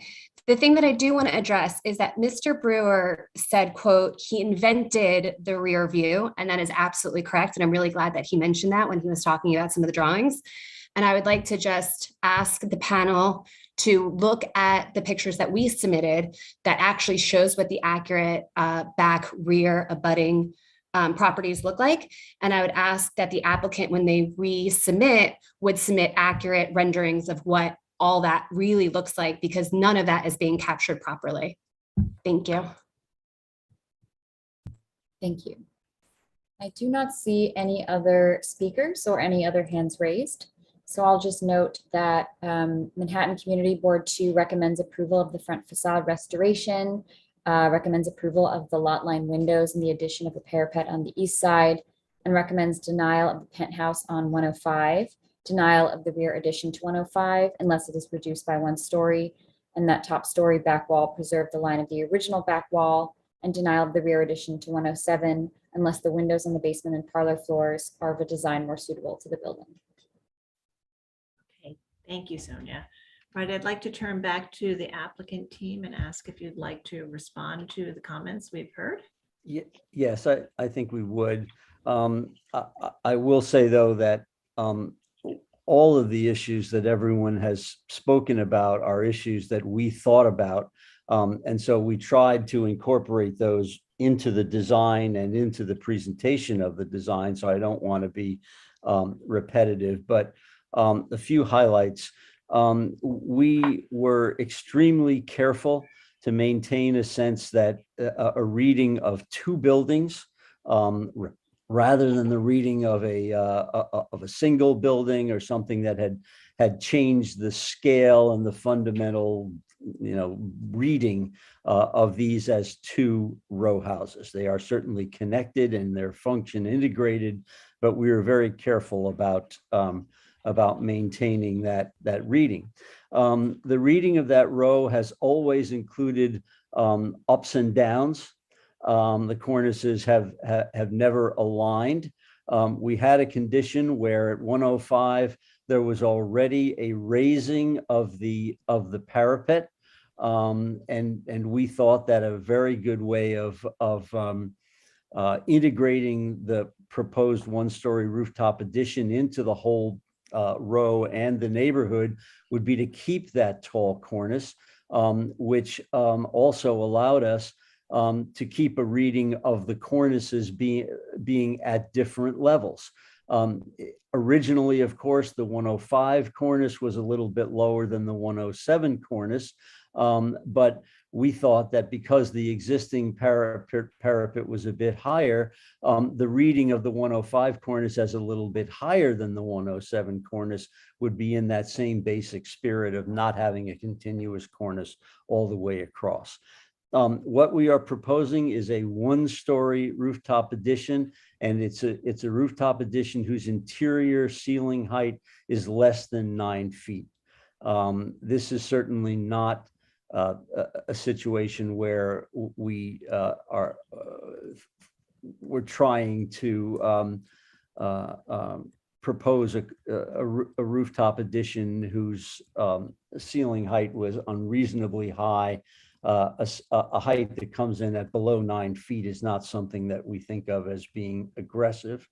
And we did try to, in keeping with the style of the buildings and frankly, the style of the architect who designed this proposal, we decided that a quality material like copper and a level of detail that, while not extreme, is still respectful of quality historical detailing rather than trying to look like a metal-clad stair or elevator penthouse, is an appropriate approach. It is not the only appropriate approach, but is one that we felt was appropriate and respectful.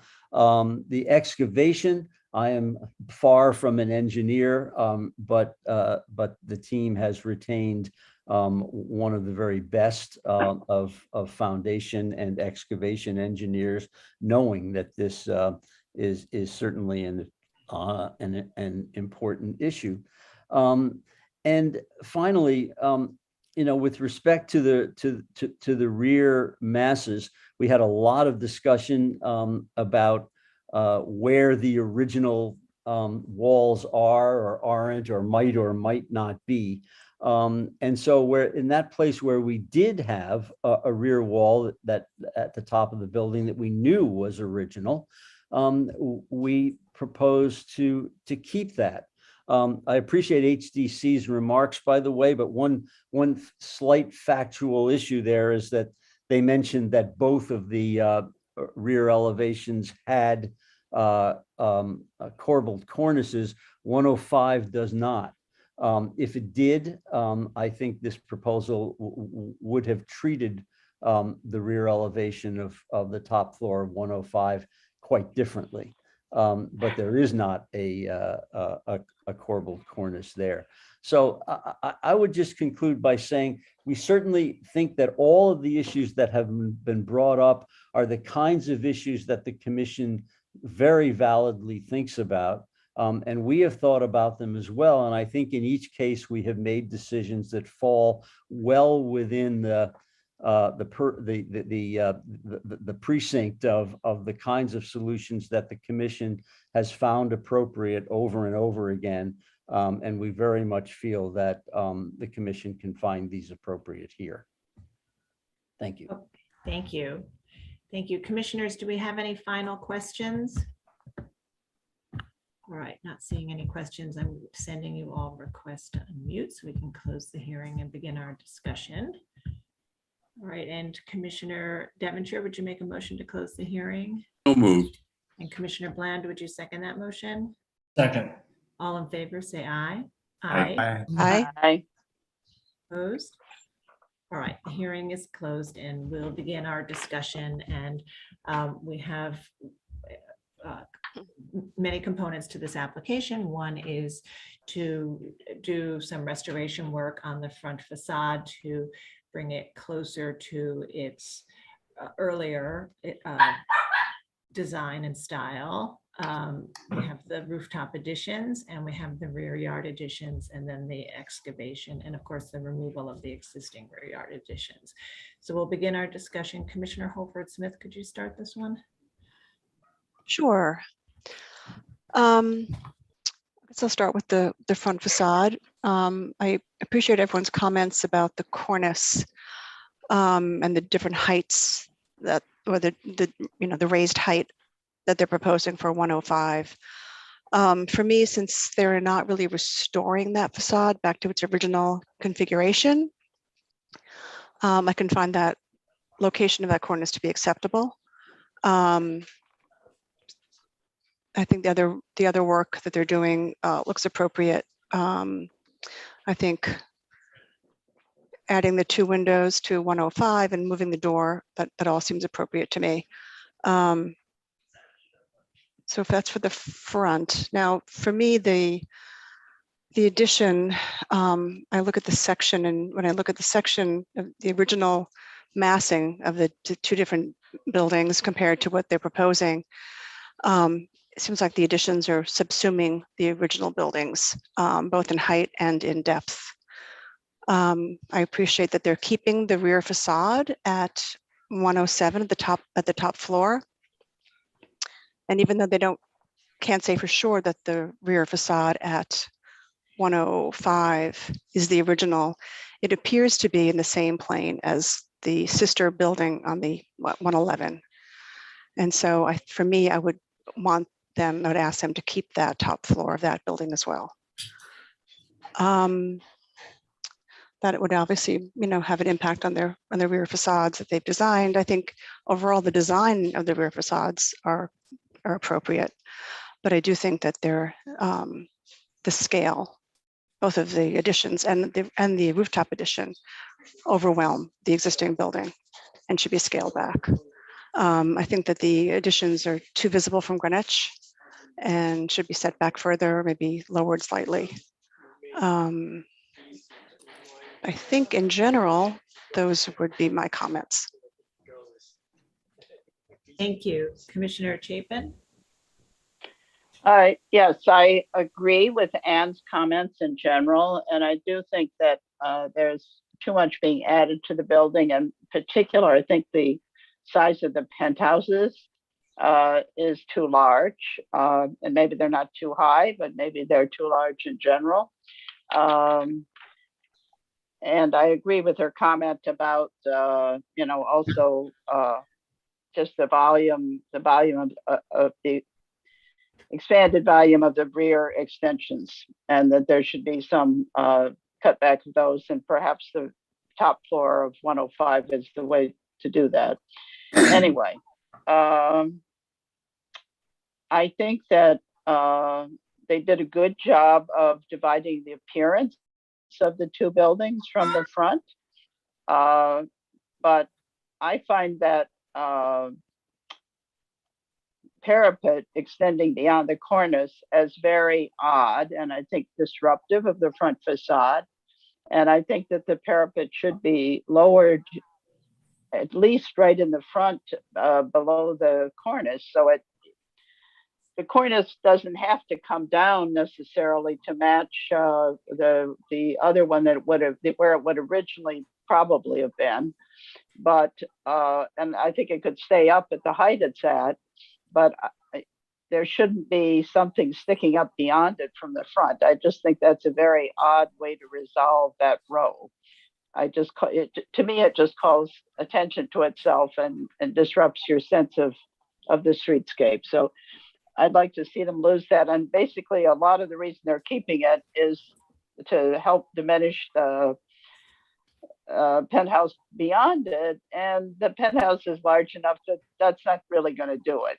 I mean, if they don't have to take down the whole parapet, but take down the portion that's really affecting the view of the cornice.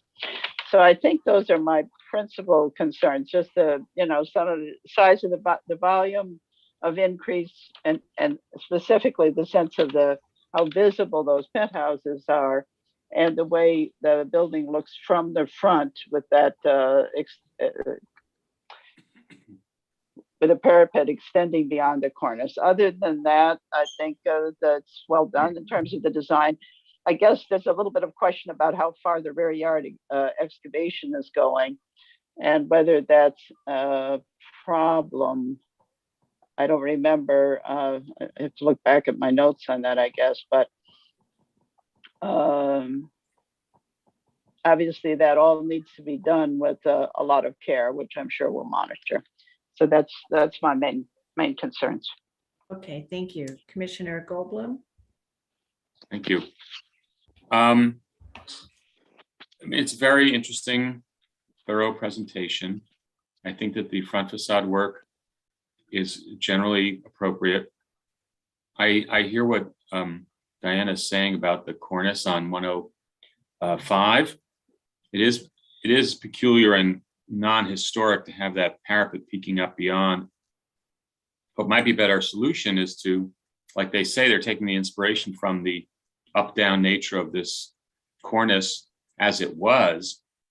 Maybe you just make the cornice bigger on 105, taller on 105 than it is on 107, which is consistent with the historic example and doesn't leave that little bit of brick parapet showing. That might be a way to solve that without further exacerbating your visibility problem on the penthouse.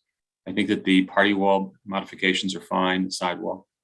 And I think I agree with Anne pretty much on the assessment of the rear facade and rooftop. Clearly, the visibility of the rooftop additions from the public way are more than we strive for in settings like this, especially on buildings of this age. They're not minimally visible from the street. They are visible from the street. So, and they are not rendered as studio roofs, studio skylights, which are often very visible from the street. They're rendered as rooftop addition, bulkhead kind of things. So I think that for me, they're problematic in terms of their visibility from the street. They are similarly, one on 107, I think is similarly problematic in its proximity to the rear wall. We don't normally approve rear yard additions that are that close to the rear wall. And in terms of the modification to the rear building wall of 105, I'm not convinced by Bill's statements that the one that's there in white on the left is not the one that was original. Looking at the site maps, looking at the relationship to the end building, I'm not buying that this is and neither did Bill, frankly, in his defense. I think that unless we can determine very clearly that that building was extended, I don't see why we should vary from our position of asking applicants to maintain the expression of the volume of the original building at its top floor. I think that's a correct procedure that we do that tries to maintain the reading of the scale of the original building in some substantive way. That's kind of our only tool to do so. And I think by doing what's proposed here, one completely loses the sense of the original scale of the building. I think that otherwise the rear facades are handled in an acceptable manner and an appropriate manner. I think that the architectural stylings of the rooftop additions are acceptable. And I will note that it's 11'8" from the fourth floor to the top of the parapet on 105 anyway, according to their drawings, which is not excessive, but it's not diminutive either. So I think that there's a little bit of room to move on them. I think that it's unfortunate that we didn't talk a little bit more about the one-story rear yard structures that are, definitely old and that do represent a period of history of Greenwich Village, and they have a distinctive form. I'm not sure that I feel that it's inappropriate for them to be removed. However, I do feel that there is a conversation to be had about that we did not have. And I'm not 100% convinced. I'll go along with it, but I kind of am of two minds about it. I also want to note that, while I might personally have personal views that the reduction in the number of overall units in a city that is starved for housing is problematic, that's not relevant to this venue or discussion. But what is relevant for me anyway is the degree to which the interior structure, the bones of this house, are respected. And I think that the applicants have done a reasonable job when making a combination of this nature of maintaining a fairly extensive quantity of the interior walls, the bearing walls anyway, the party wall. And I think that's important, and it's something that we should keep an eye out for when these beasts return to our screen in the future. Great, thank you. Commissioner Devonshire? Yeah, thanks, Sarah. I actually don't have a lot to add. Everything that has been said about the rear being subsumed and the rooftop additions being much too large, I agree with. I agree with Diana. I mean, I think that front parapet wall can come down 2 courses of brick and disappear, and it's not an issue about making the rooftop additions visible or not visible. They should be less visible in any case. I think the way the front facades have been treated is fine, and the side facade. I also I know I've barked up this tree before. I realize that it is a reasonable expectation that those 1-story additions at the rear at some point would have to go. It's just the way things work in this city. But I wish there was some mechanism by which we could require that these things be documented before they're demolished, the same way I'd like to see the Hotel Pennsylvania get documented before it gets turned to mulch. I wish we had a mechanism to require that kind of activity. Okay, thank you. Commissioner Chen? Yeah, I'm in agreement with the many of the comments and the commissioners. I think the concern is the bulk and the addition on the rooftop, as well as the what Ann said. I agree with the Commissioner Goldblum and others about the front facade.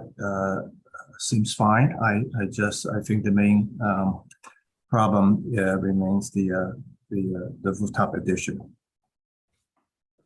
Thank you. Commissioner Bland? There's something very unsettling about how all this wealth, I guess, is changing so much of the city.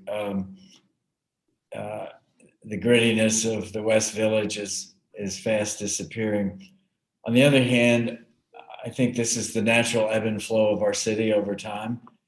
And although it might feel unsettling, it might even feel as if we're not doing our job completely when we don't try to preserve more of it. But I think it's a bigger issue than we are, than this commission is. But I just will note that it's unsettling for me. That said, I don't have much of an issue with the project. I think the differentiation of the two houses has been maintained adequately. The comments about the subsuming the rear facades, I think I will go along with that to some degree.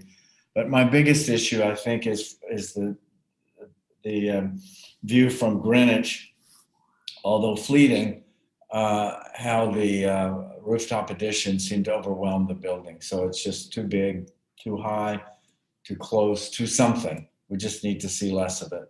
So I think that's my principal concern, other than this kind of general unease, which I can't do much about.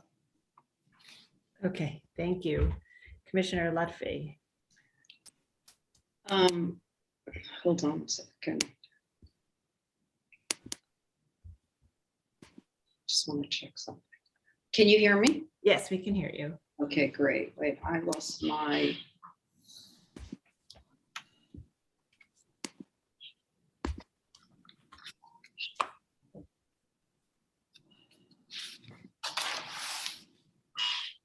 Okay, I lost my view. Okay, it's okay.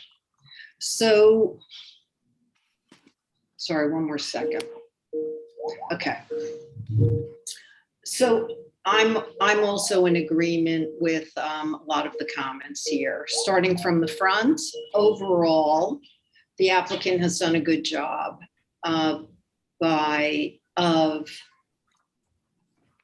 having this now one building, Reedus 2, and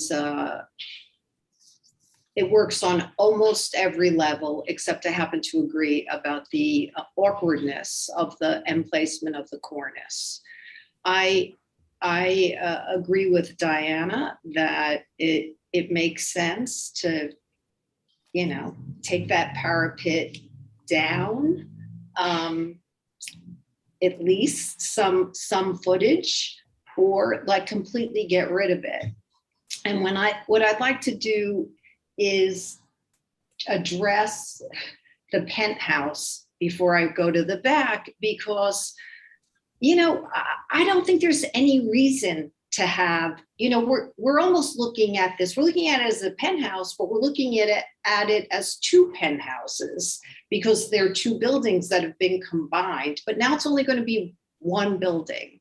And I think this penthouse should be cut back substantially. There is absolutely no reason to see any of it.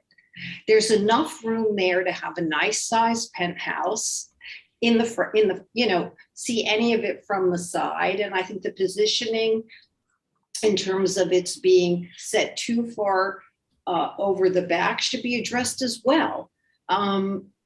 Without our feeling that we need to compromise in any way in order, as we do our job. So maybe my approach to the penthouse is a little more aggressive, but I feel pretty strongly about it. And I do, we all say it about the village. It's changing substantially from a real estate perspective. These townhouses down here have the most expensive per square foot costs of any 10 townhouses throughout Manhattan in any neighborhood. So what's happening is it's not just, it's happened and it's continuing to move, and we're doing our job. And I appreciate the fact that we are. I also agree with Anne and others' thoughts about overall the fact that these buildings are in their expansion in the back are really subsuming the original buildings. And I think they have to be cut back. I mean, if you look at on page, I think it's 58, I guess we could go to, 52 actually would be fine. I don't think that, I don't have a problem with, we have a row here of 4, and I think at the parlor floor, I don't have a problem with either building coming out to that degree, but above that, my sense is that they don't need to protrude, and we should maintain the next 2 stories as they were, and the windows and the window configurations as well. That's it. Okay, thank you. Commissioner Jefferson? I don't have much to add. I think everyone has reflected my feelings. The only other issue I have is this backyard, the structure in the backyard. And the idea that it's 60 years old, I think, if I add correctly, 60. That's a long time. And I'm wondering if just the windows in the back, I mean, the whole thing has been erased. The backyard wall doesn't show the windows, that's gone. It's all erased. So maybe we should give some thought to that. How we keep some memory of 60 years, I guess. But anyway, the penthouses are too visible, and I think that should be reduced. And those are my comments. Okay, thank you. Commissioner Gustafson? Wow, Everardo, I'm 60 years old. I don't think that I've been around such a long time. But if you want to preserve me, feel free. I agree with previous comments. The only one point I would emphasize is I was sort of disturbed by the methodology of suggesting that the rear wall on that on 105 is not original. This kind of, I get this feeling that what the applicant's trying to do is to change the standard to, if I can raise a small doubt, that's it.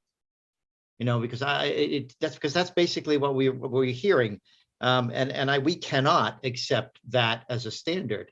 So I just wanted to be clear about that. Otherwise, I agree with the positives. The work on the front, other than the cornice, is good. The rear facade design is good. And retaining the appearance of 2 buildings, good. On the other hand, I would emphasize that whole cornice problem on the front. Someone else really hit the nail on the head there, which is that we shouldn't be able to see the parapet above it. So if all you did was slide the cornice in one direction or another, something else would be off kilter, and that either killing the parapet, the top of the parapet, or increasing the size of the cornice, I think, are the only 2 possible solutions. That's it. Okay, thank you. I mean, I think, and just to sort of defend the applicants a bit, I think that they did say that they could not confirm that the rear facade of 105 was not historic. And I think their argument is that because it is irregular, it allows for a different addition, and that's also irregular. So I think that was really the point that was being made. But anyway, we'll move on. Commissioner Shamir Baran. Yes, I think it's all been said, including your comment just now, Chair Carroll. And so I'm especially, though, in agreement with the fact that there's too much bulk in the rooftop additions and in the rear. And everything else is, and I agree with the cornice points, and everything else is, as I've said, has been said. I mean, and I don't know that it's an issue of the village changing or lamenting wealth or anything. I mean, I just feel like there's something about this project that's I mean, it's the restorative parts are done well, and yet there's something off, and I'm not really sure what it is, but it does bring to mind, the kind of the pompous but statement Ruskin's in the 7 Lamps of Architecture, that restoration is the most, it's kind of the destruction of the building, the worst it can suffer. And there's something about the spirit of the restoration here, or about the desire for the end product here. And it has to do, so yeah, 60 years is not a long time. I just keep looking at the historic photographs, the 1932 photograph, and saying, like, what should be retained here? What should be returned? And I just feel unsettled with what has been proposed, but I can't point to it as egregious or entirely inappropriate, again, other than the additions which I feel are too big. But I think that there is something off, and Commissioner Bland kind of was getting at it, and Jeannie Letfie as well. So I just need to express that. And otherwise, you know, I cannot disapprove it. Find it as appropriate, but problematic. Okay, thank you. All right, so I think we've made it all around, and I think that there are some common themes here. I think conceptually, the general approach to the front, most have found appropriate, and there have been some comments about how to address the awkward relationship of the cornice and the parapet. And the comments otherwise have really focused on the size and scale of the additions on the roof and at the rear, and also the visibility of the additions on the roof. So we'll ask the applicants to take some time to think about our comments and make some revisions, and we'll have you back when you're ready, and we'll take no action today. Thank you all. Thank you. Thank you. Okay, we'll now move to the next hearing item. It's public hearing item number 7, LPC 22-09705, an application for a certificate of appropriateness in the Borough of Manhattan, Block 829, Lot 16, 31 West 27th Street in the Madison Square North Historic District. This is a Beaux-Arts style store and loft building designed by Cleverton and Putzel, built in 1908 to 1909. The application is to install marquees. Hey, Commissioners, the applicants have entered the hearing. Brandon, you now have control of the presentation. You just need to click on your screen. Great, thank you so much. Yeah, my name is... Wait, Brandon, you haven't clicked on your screen yet. Thank you. You can advance the slides using your arrow keys or your mouse, and you may begin. Thanks. Yes, my name is Brandon Maldonado. I'm here representing Fogarty Finger as well as our client, Savannah. And we are here to submit our application for the installation of 2 marquees at the entry to 31 West 27th Street. So 31 West 27th Street is located between 6th Avenue and Broadway, right on the edge of the Madison Square North Historic District. It was designed in 1908 by the architects Cleverton and Putzel. And here we're showing, to help contextualize our work, 3 elevations of the property, the east and west, and then the primary south elevation. On the south elevation, what you're seeing is those 2 marquees at the 2 points of access into the building. And as we go through, you'll see additional detailing on those 2 marquees. We also wanted to be sure to kind of talk through a little bit of the work that we've done on the property throughout time. So what we're showing here is what we inherited when we first came on to serve as landlord architects for this property. We came on in about 2014, and this is the state of the ground floor when we inherited it. So on the east side, you see what was at that time the main entry, a large transom light and small doors with a very large frame around, not proportional to what had been original to the building. On the west side, you see that proportion had still been retained over time, but unfortunately the transom light had been infilled with stone, and then the doors had been infilled with these green plywood doors that had been there for quite some time. And then maybe most unfortunate of all is the storefront modification on the center for the retail spaces. And so certainly not contextual with the history of the building there. So what we went ahead and did over the course of a series of approvals with landmarks, 3 approvals to be specific, was to really reinvigorate this ground floor experience for the property. So we started over on the west-hand side, And what we did there was reopen that transom light, introduce some glass doors, and we converted this entry, which had been serving as a freight entry, back to a public-facing entry to the building. What you'll see here is that it serves as the grade access and ADA access to the property, contrasted with on the east side, there's a step up into the property there. And that's the next property that we worked on in about 2016. So over there, again, opened up the transom light, put in some glass doors, and then reinstated the kind of original proportions of the property with a replica lintel.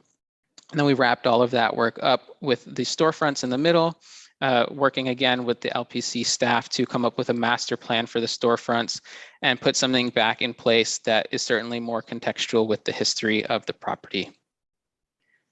So we'll move ahead here to what we're proposing today. You get the first glimpse of these two entry marquees on the left and right sides of the building, maintaining that symmetrical elevation. We also show here that we're keeping that kind of primary datum line that works its way all the way across the entirety of that facade intact with our proposed installation.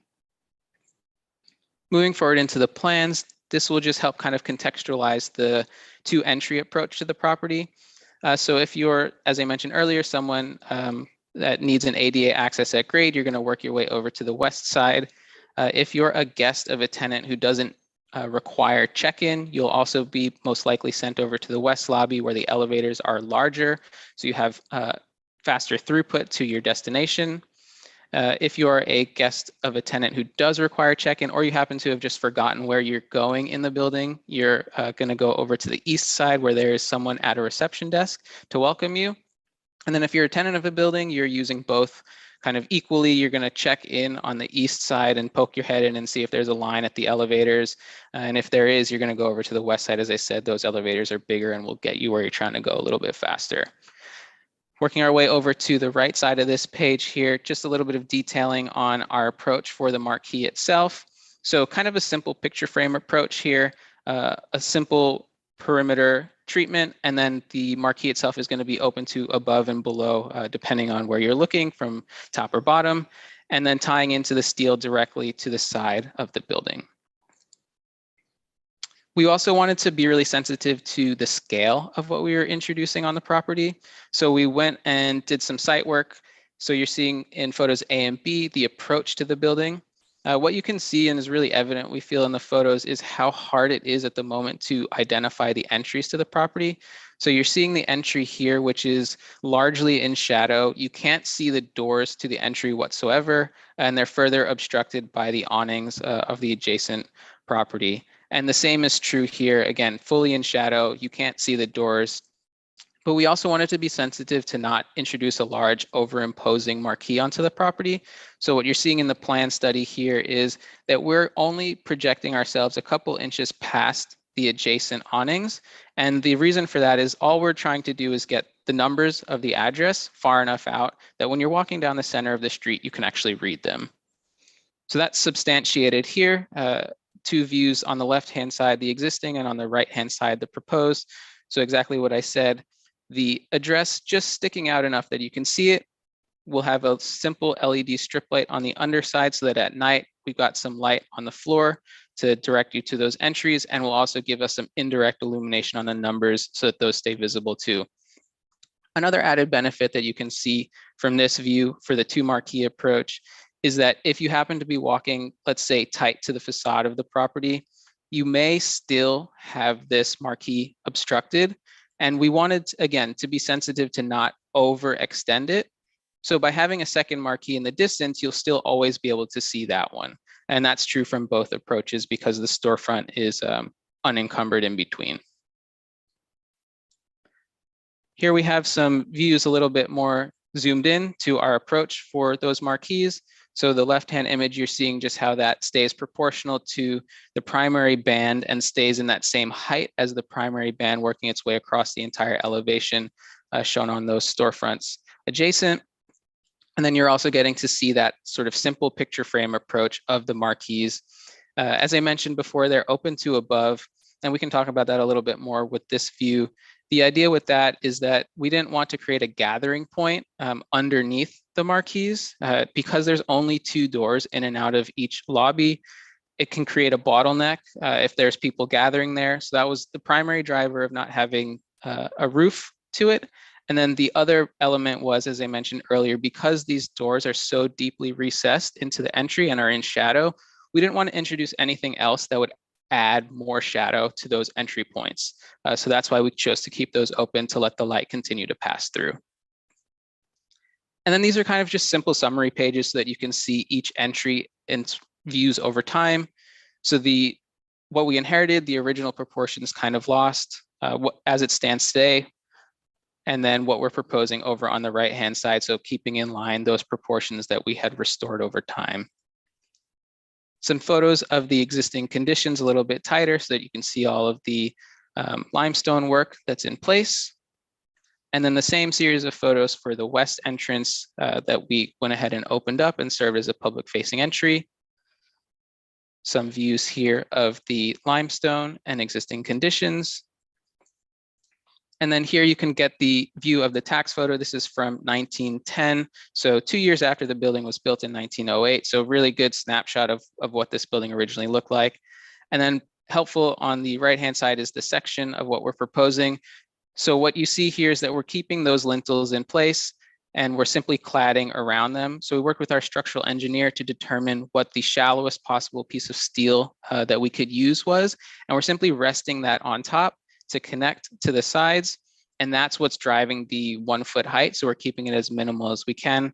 We have our LED light fixture in the front. And then as I mentioned, open to above for that light to pass through.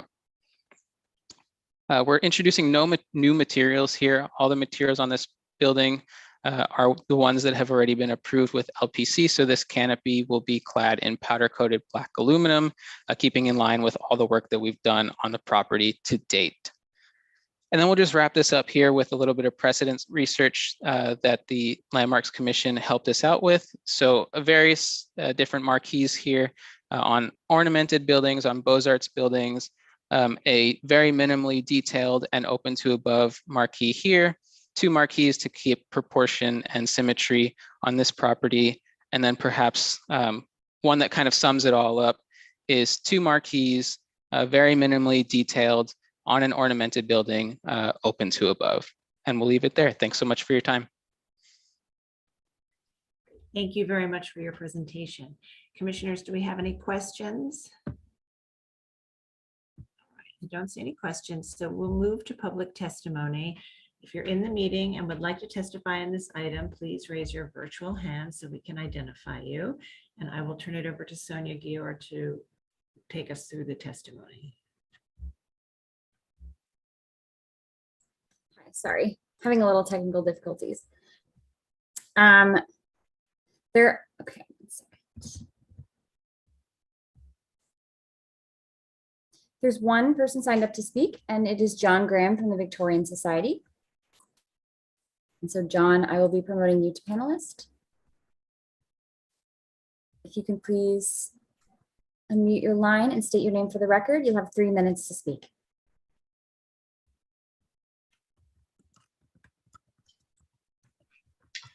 Good afternoon, Commissioners. John Graham for the Victorian Society. Good afternoon, Commissioners. John Graham for the Victorian Society in New York. The proposed marquee design obstructs views of the building's historic bracketed limestone projecting door hoods and cartouches, part of the rich enframelments for these monumental entries.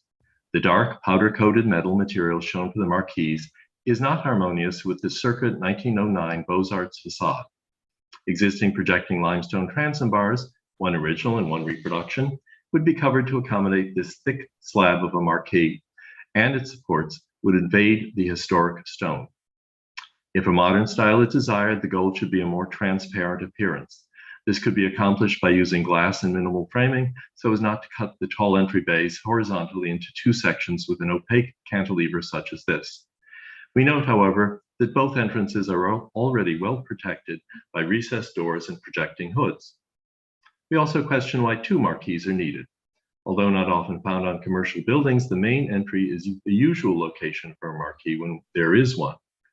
Adding additional projections to this stately facade, which has remained remarkably intact for 110 years, detracts from its character.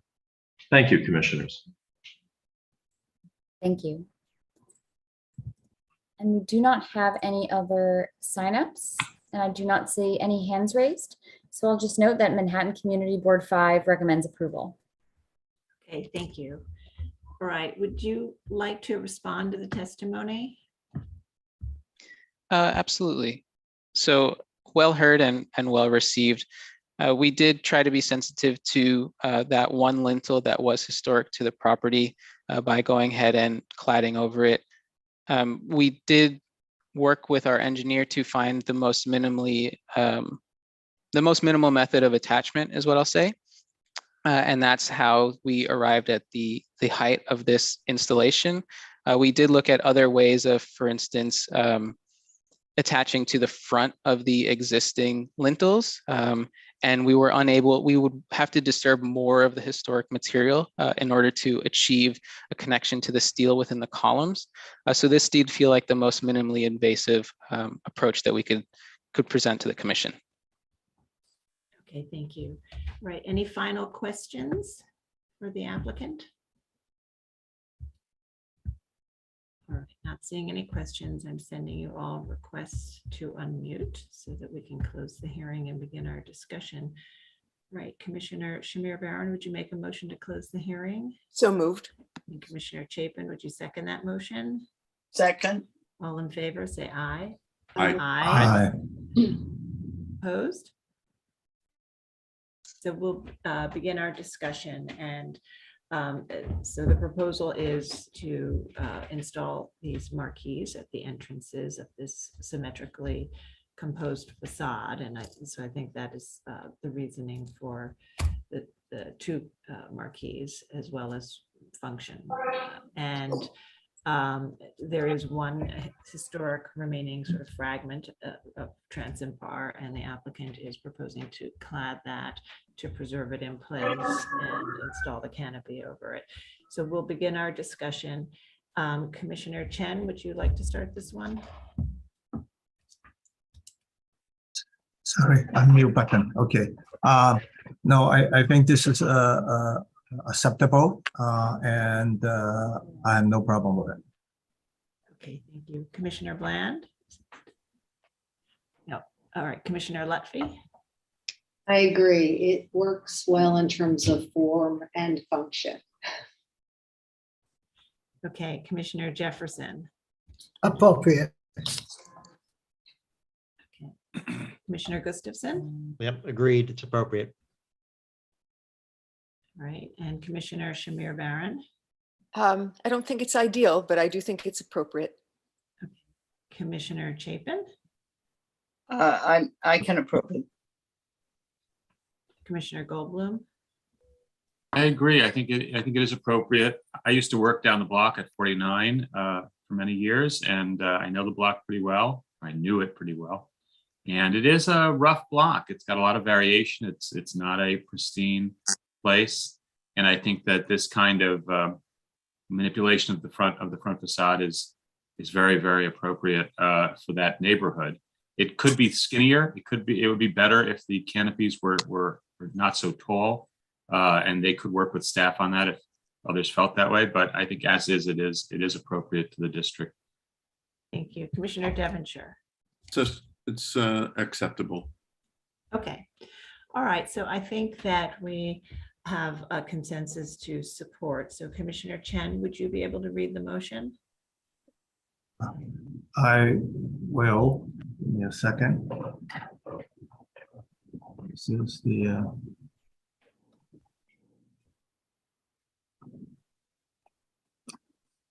in the matter of LPC 22-09705, 31 West 47th Street, Madison Square North Historic District.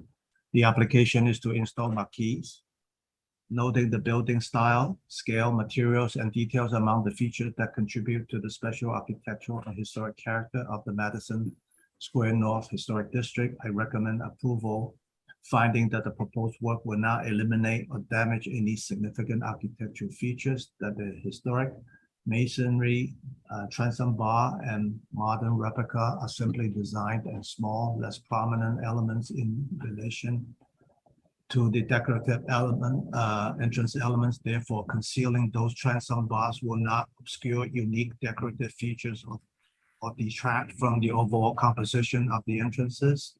That the placement, form, and projection of the roofless marquees at the two main entrances at opposite end of the facade will recall historic marquees, which are sometimes found at buildings of this age and style in a contemporary way, and will be harmonious with the hierarchical and symmetrical organization of the facade.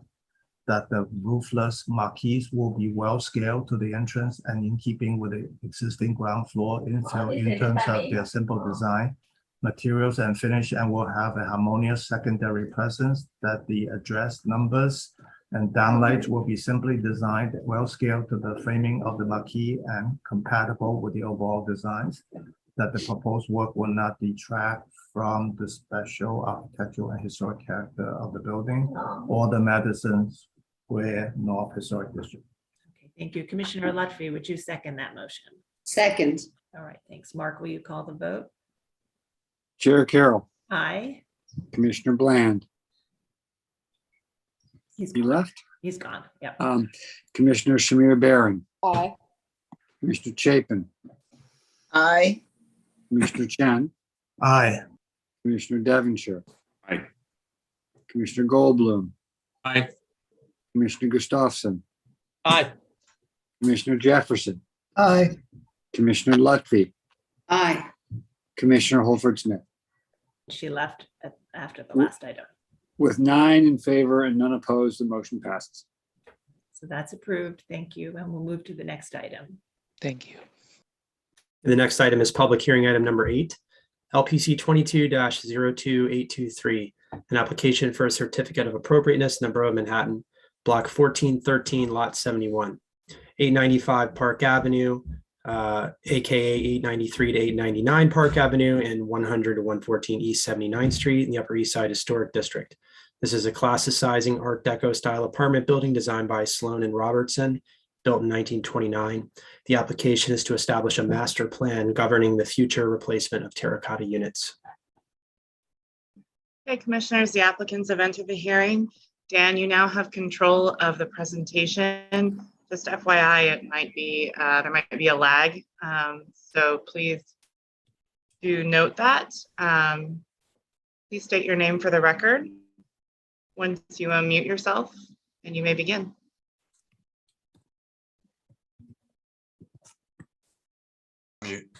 Hi, my name is Daniel Haffey, and I'll be presenting for 895 Park Avenue regarding the replacement of terracotta units in a cladding field with cast stones. Here we have a isometric of the building, which sits on the southeast corner of 79th Street and Park Avenue. The stones on the facade are color coded. As you can see, there is a terracotta cornice on the 13th floor that is projecting.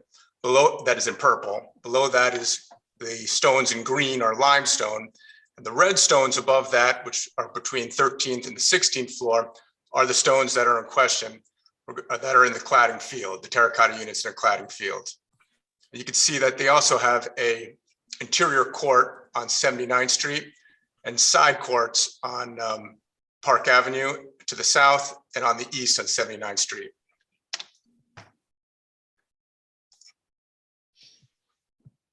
On the lower right is the historical district, and 895 Park is on the, as I said, on the southeast corner of 79th Park Avenue, right on the border of the district.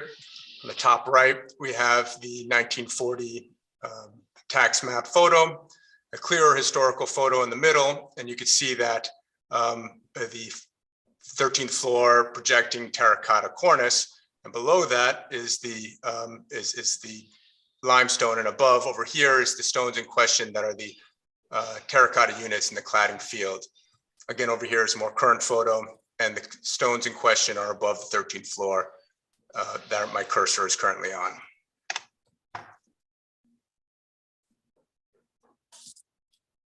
Here's an elevation of the Park Avenue facade.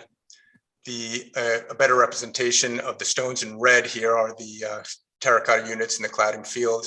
And these are the stones that we are proposing to replace with a cast stone.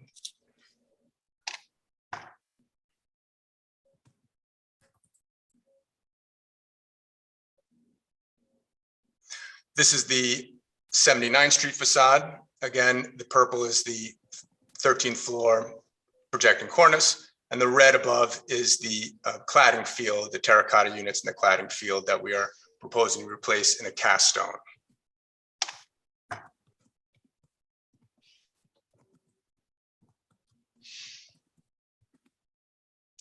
These are the non-primary sides. This is the east side yard. As you can see, the cladding field wraps around the parapets on the 15th floor, as well on the south facade that's on Park Avenue. There is a larger cladding field from the 13th floor up to the 16th floor. These are the interior courtyards, and the cladding field also wraps around the interior courtyards on the 16th floor parapet. Here's photos of the current distress to the stones that are in the cladding field. You can see that there are some spalling cracks on the decorative units.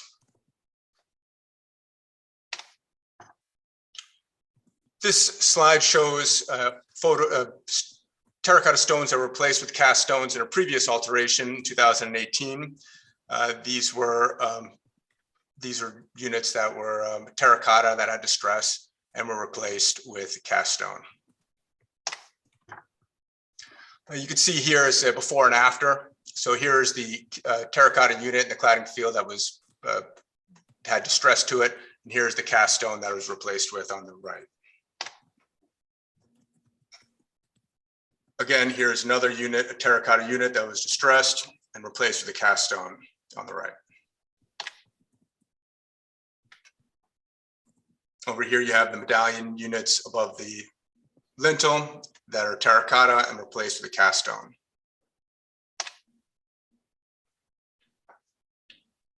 The same here, you can see the crack on this terracotta unit, and over there on the left, that's the new unit that was replaced, cast stone. And again, above the lintel, the terracotta units were replaced with cast stone. These are the coping stones that had distress in 2019, and the cast stone replacement shown on the right. Here's a larger photo of the historical photo of the building. This is the location of where the field, the terracotta units in the field, excuse me, are shown. And this is a more current photograph showing the cladding field above the cornice on the 13th floor. The reasons why we like this cast stone is that it is a more robust material than the terracotta in regards to weathering, resisting the weathering. Also, the attachments, the coloring can make it more. It's easy to control the ubiquitous nature of keeping a uniform color, and the attachments are able to be certified when you're making an attachment of a cast stone as opposed to a terracotta stone that requires a mortar setting the stone into a mortar setting with terracotta. And the cast stone, you can use stainless pins that can be certified with pull tests or welds to building steel if exposed. That concludes my presentation. Thank you. Thank you very much. Do we have any questions? Yes, Commissioner Goldblum, please go ahead. So is there any difference in the texture or finish of the surface? Is there a difference in terms of anticipated dirt absorption from the one to the other? I don't believe there's one would absorb dirt more than the other. As far as the material, the texture, it is to the touch, it would be unidentifiable if you were closing your eyes. Thank you. All right. Other questions? Okay, let's move to public testimony. If you're in the meeting and would like to testify on this item, please raise your virtual hand so we can identify you. And I will turn it over to Sonia Gior to take us through the testimony. Thank you.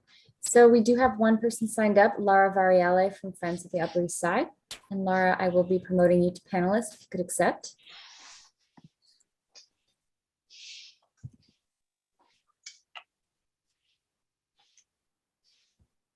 Hello, Laura Variale, representing Friends of the Upper East Side Historic Districts. Chair Carroll and Honorable Commissioners, Friends Preservation Committee takes no issue with the replacement of the unglazed terracotta element with cast stone. Both terracotta and cast stone are fabricated in a similar manner, which should yield a comparable level of detail. Additionally, because the replaced elements are located above the 13th floor, they will be less visible from the public thoroughfare and further blend in with the remaining materials. Cast stone is commonly used to replace historic materials given its durability, making it an appropriate choice for their structure. Finally, we commend the applicant for the establishment of a master plan to ensure the preservation of this early 20th century building. Thank you. Thank you. And so we do not have any other speakers signed up, but I see a hand raised, Michelle Arbalou. Michelle, I'll be promoting you to panelist. And you should be able to unmute your line and state your name for the record. You'll have 3 minutes to speak. Hello, Michelle Arbalou for the Historic Districts Council. HDC believes the applicant should be using terracotta to replace damaged terracotta and limestone to replace damaged limestone. We would note that the cast stone product proposed will age and weather in a completely different way than the terracotta and stone it is replacing. This will result in a facade that looks like a hodgepodge rather than a coherent, thoroughly and thoughtfully designed apartment building. Thank you. Thank you. And I do not see any other hands raised at this time, so I'll note that Manhattan Community Board 8 recommends approval. Okay, thank you. All right, I'd like to turn back to the applicant. Would you like to respond to the comments we heard about the mismatched color or appearance over time? No. No? No. Okay. Well, this is your opportunity so I'm just giving you that opportunity to be able to. I disagree. Okay, so you don't think it will change over time? Or? I think it'll wear in the same manner that the terracotta wears. Okay, all right, and you have examples of cast stone that's already been used on this building. So I suppose over time you've seen how that has aged. Correct. Okay. And with the grit and dirt of New York City, they age similarly, identical. Okay. All right, commissioners, I'm sending you requests to unmute so that we can move to close the hearing and begin our discussion. All right, Commissioner Lutfi. Yes, did you have a question, Commissioner Lutfi? Yeah, I do. I mean, this question is actually for the staff, and if Michael Devonshire is still here, it's for him. Living in a building that has a lot of terracotta on it, that is going through local law 11, and some of which is going to be replaced. It's my understanding, and I wanted to hear from Michael and the staff, that in fact, terracotta is lighter weight, and that if it's maintained properly, which is the case with all materials, that it actually is incredibly durable and should last long, longer than cast stone, which is heavier. And, naturally it will age as the, other terracotta ages. And I don't know that the cost is prohibitive. So I was just wondering, I would just love to get some feedback on that. Okay, so I guess Commissioner Devonshire, do you want to start with that? And then we can also talk about the staff's policy and the rules and what we allow. But why don't we start with Commissioner Devonshire? Sure. Part of the problem with terracotta and in the Northeast, of course, is that there is freeze thaw. And it tends to be affected by freeze thaw, although most of the terracotta failure, there were not standards for the fabrication of terracotta until the late 1920s. So I don't know when this was actually fabricated. The building was constructed in 29. There's always failure between glaze and biscuit because there are two different systems that tend to move in different ways and they fall apart. With regard to cast stone versus terracotta, the terracotta is lighter. The terracotta is more expensive than cast stone. And there are only 3 companies in America that make replication terracotta. And right now, if you want new terracotta, they tell you to take a number. We have 3 terracotta projects going on right now, and each of the companies have said, and this is just for ashlar pieces, which are extruded, they're not molded. The waiting time is up to 7 months. And so I can understand the trepidation of this applicant for reusing terracotta. They do not soil identically at all. They do soil similarly, but they do not soil identically. I can walk around New York City and pick up cast stone and terracotta with no problem. That said, I don't think it an inappropriate material for an application like this. And so I think it's acceptable. Mhm. I hope that answered your question. It was perfect. Thank you. Okay. Okay, so we're sort of somewhere between answering questions and comments. So what I'm going to do is I think I'll just also note for the record that the commission has rules that allow the staff to approve terracotta with or other materials with substitute materials on upper floors of buildings because it's so far from eye level, and if they're in discrete locations. This is before us because of the large size and the fact that it's in the field area. But I think that regardless of the durability and the aging, the rules do allow for some alternate materials.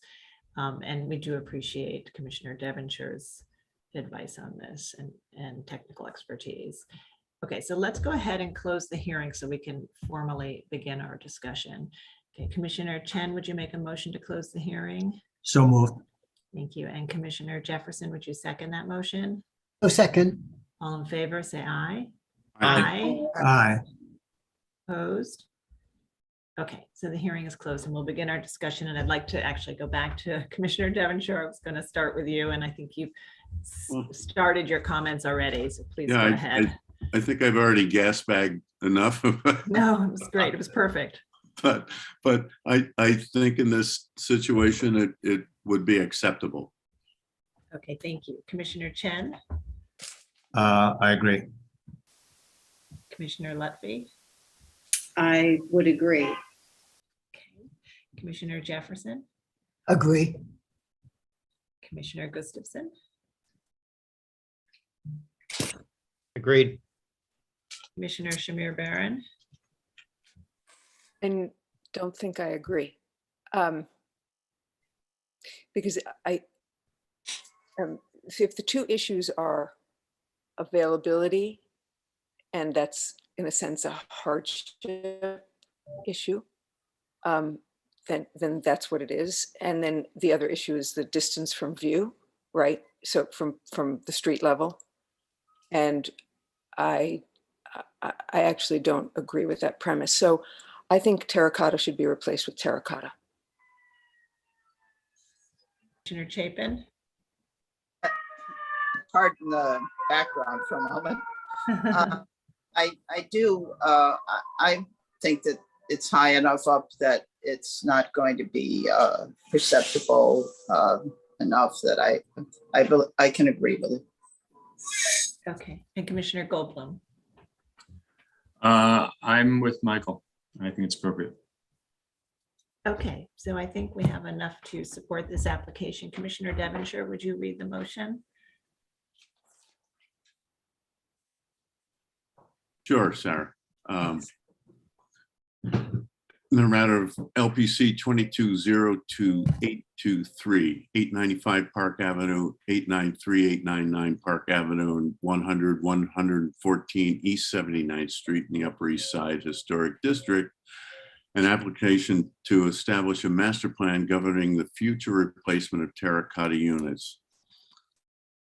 I recommend approval, finding that the area of work is located above the 13th floor cornice at levels where the building steps in with setbacks. Therefore, the use of cast stone instead of terracotta will not be easily discernible from the street below. That the original finish of the terracotta uniform cladding fields was manufactured to complement and visually match the buff limestone of the 1st through 13th floors and harmonize with the buff colored brickwork throughout. And that the replacement cast material will likewise match the finish of the existing units and harmonize with the limestone. That the replacement of some terracotta units with cast stone replacement units has previously occurred outside of the uniform cladding fields, and those new cast stone units have proven to be compatible substitutes. And the establishment of this master plan will support the uniformity of the building's masonry over time.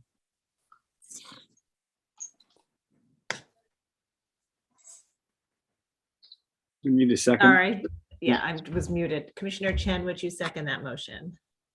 Second. Thank you. Mark, will you call the vote? Chair Carroll, Aye. Commissioner Shamir Barron, I'm sorry, nay. Commissioner Chapin, Aye. Commissioner Chen, Aye. Commissioner Devonshire, Aye. Commissioner Goldblum, Aye. Commissioner Gustafson, Aye. Commissioner Jefferson, Aye. Commissioner Lutfi. Aye. With 8 in favor and 1 opposed, the motion passes. Approved. Thank you. Thank you. We'll move to the next item.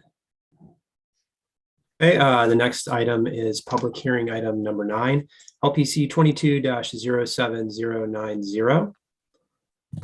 Actually, give me just a second. May have a problem with the order here. I have on the printed published agenda number 9 is 225 West 99th Street. So if we could put that up.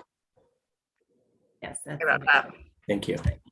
Okay, LPC 22-07090. An application for a certificate of appropriateness in the Borough of Manhattan, block 1871, lot 29, 225 West 99th Street, St. Michael's Episcopal Church individual landmark. A complex of 3 Romanesque revival style ecclesiastical buildings combined with other stylistic motifs, including a church designed by Robert W. Gibson, built in 1890-91, a parish house designed by F. Carls Mary, built in 1896-97 and completed by Robert W. Gibson in 1901, and a rectory designed by Robert W. Gibson and built in 1912-13. The application is to alter entrances, install a canopy, construct barrier-free access ramps, and enclose an interior courtyard. Okay, Commissioners, the applicants have entered the hearing. They now have control of the presentation. Richard, you can just advance the slides using your arrow keys. Perfect. Whoever needs to start, please state your name for the record and you may begin. Let's see. Just trying to turn on my camera here. Start video. There we go. Yes, I'm Richard McElhenney from Richard McElhenney Architects. Thank you for your time this afternoon. There are 6 items we understand to be discussed with you this afternoon. All are a function of the primary impetus of this project, which is to provide accessibility to the church complex, both to all levels of the sanctuary and to all levels of the adjacent parish house.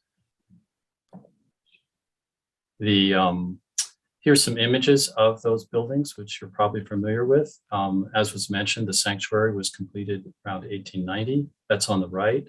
It's on the corner of Amsterdam, which runs to the right and left of this image, and then 99th Street, which is on the left side of this image. And then the parish house was completed a little later, and that is that's shown on the left here.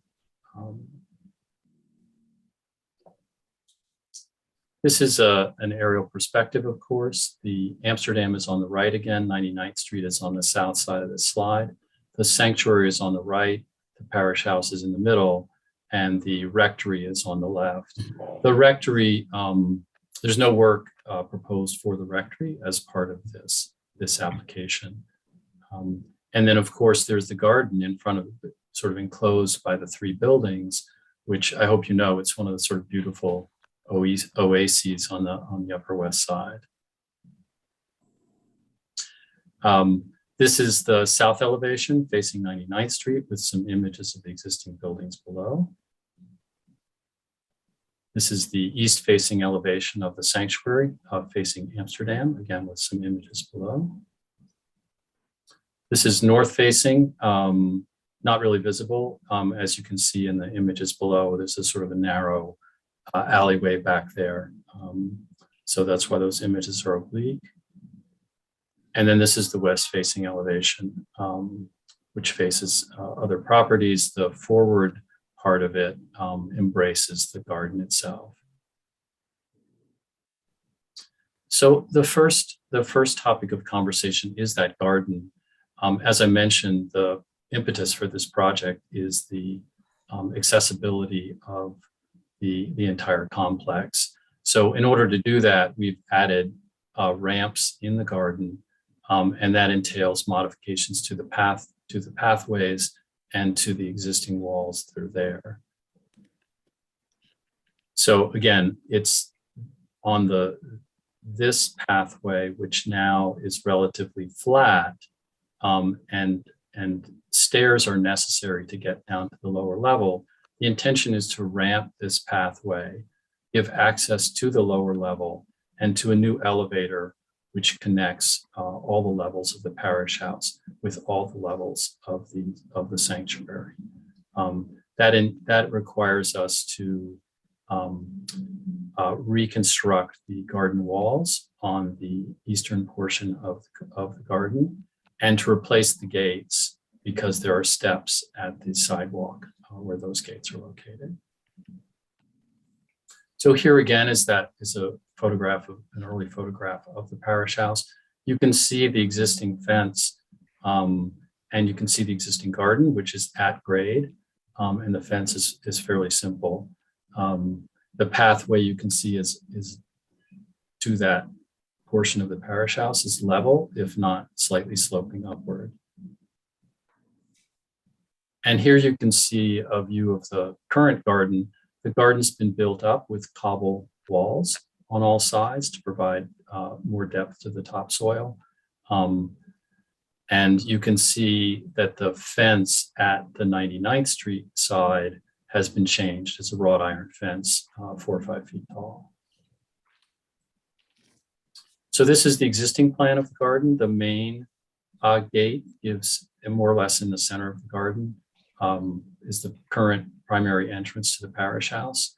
And then there's another gate on the east side, which I mentioned leads to some steps which lead to the lower level.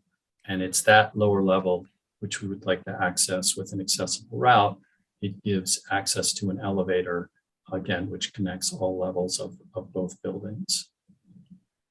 And here's the proposal, the plan of the proposal to lower the 2 gates, as I mentioned, create a landing here, and then ramp down to this lower level, providing access to this eastern door and to the elevator beyond.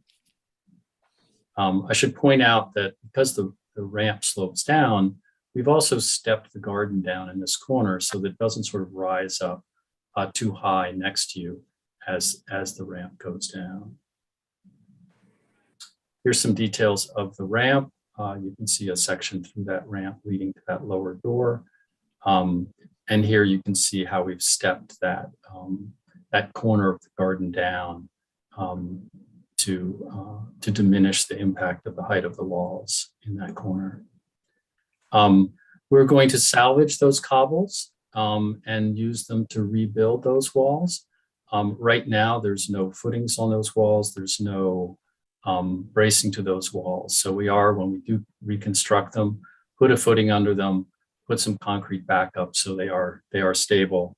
And but the appearance to a great extent will be the same. We will put a coping stone on them. Part of the reason that they're failing, besides the fact that they're unreinforced, is there is moisture coming through the top, and again, subject to the freeze thaw cycle. So that's causing these walls to fail to some degree. So that's the garden itself. In order to gain access to that, you'll notice that there's a step up to that level of the parish house. So in order to create accessibility to that right-hand door behind which the elevator is located, we do need to level that out.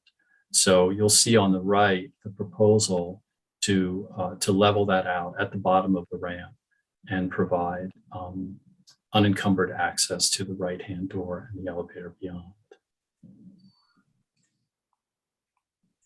Here's a view from a little further back near the street, obviously on the left, the existing condition. And then on the right, the ramp down to the door that provides access to the elevator. You can see in the right-hand drawing how the garden steps down. And I'll also point out the change in the canopy, which we'll come to a little later. Right now, it's an opaque cloth canopy. It's pretty dark, uninviting entryway there. We are proposing to remove that and put a glazed canopy overhead, which will provide protection entering that door, and also to the school, which is a tenant on the lower level on the left. But to lighten that up and to appreciate that facade from top to bottom and provide, again, a more sort of inviting entrance down at that level. So the glass canopy, as I mentioned, again, you can see, as I showed you before, on the top, the photographs of that lower area, the opaque canopy, the sort of shadows and the sort of darkness that it creates down there, less than appealing, and certainly not appropriate to a accessible entrance that we would like to be perceived as equally as important to the other main entrances of the building. We don't want it to seem like a secondary entrance. We really want it to be a universal entrance. It's not just for people in wheelchairs. There are older congregants who simply are challenged in their mobility. There are plenty of strollers that come into this building that this is going to be used for as well. So we really see it as more than just a handicapped accessible entrance, but really accessibility for all kinds of purposes.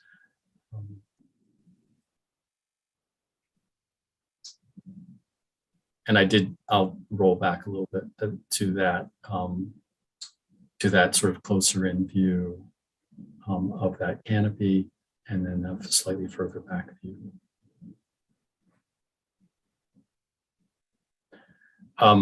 As I mentioned, on 99th Street, if you look at the two upper images, there are steps at the sidewalk prohibiting accessibility. So it is necessary to redesign these gates. The church's view was that this was an opportunity. It was an opportunity to create, again, just not simply a physical accessibility, but an inviting entry. This wrought iron fence and these gates do appear a little forbidding, and they're not as welcoming as the church would like it to be. So, so the design of the gates adopt the arch, which reflects the Romanesque arches on the building. And then we've scooped it down so that when you're on the sidewalk, you can look through the frame to the building beyond and to the garden. So there's less of a barrier, there's less of an obstacle, sort of conceptual obstacle to your entering the site. And then we've added a light fixture so that there's a pool of light at those entrances, both as markers and again, to sort of warm them up and again, provide an invitation to enter the site. And here it is, the full 99th Street elevation and how it would look when installed. We're also proposing a ramp for direct access to the sanctuary on the Amsterdam Avenue side.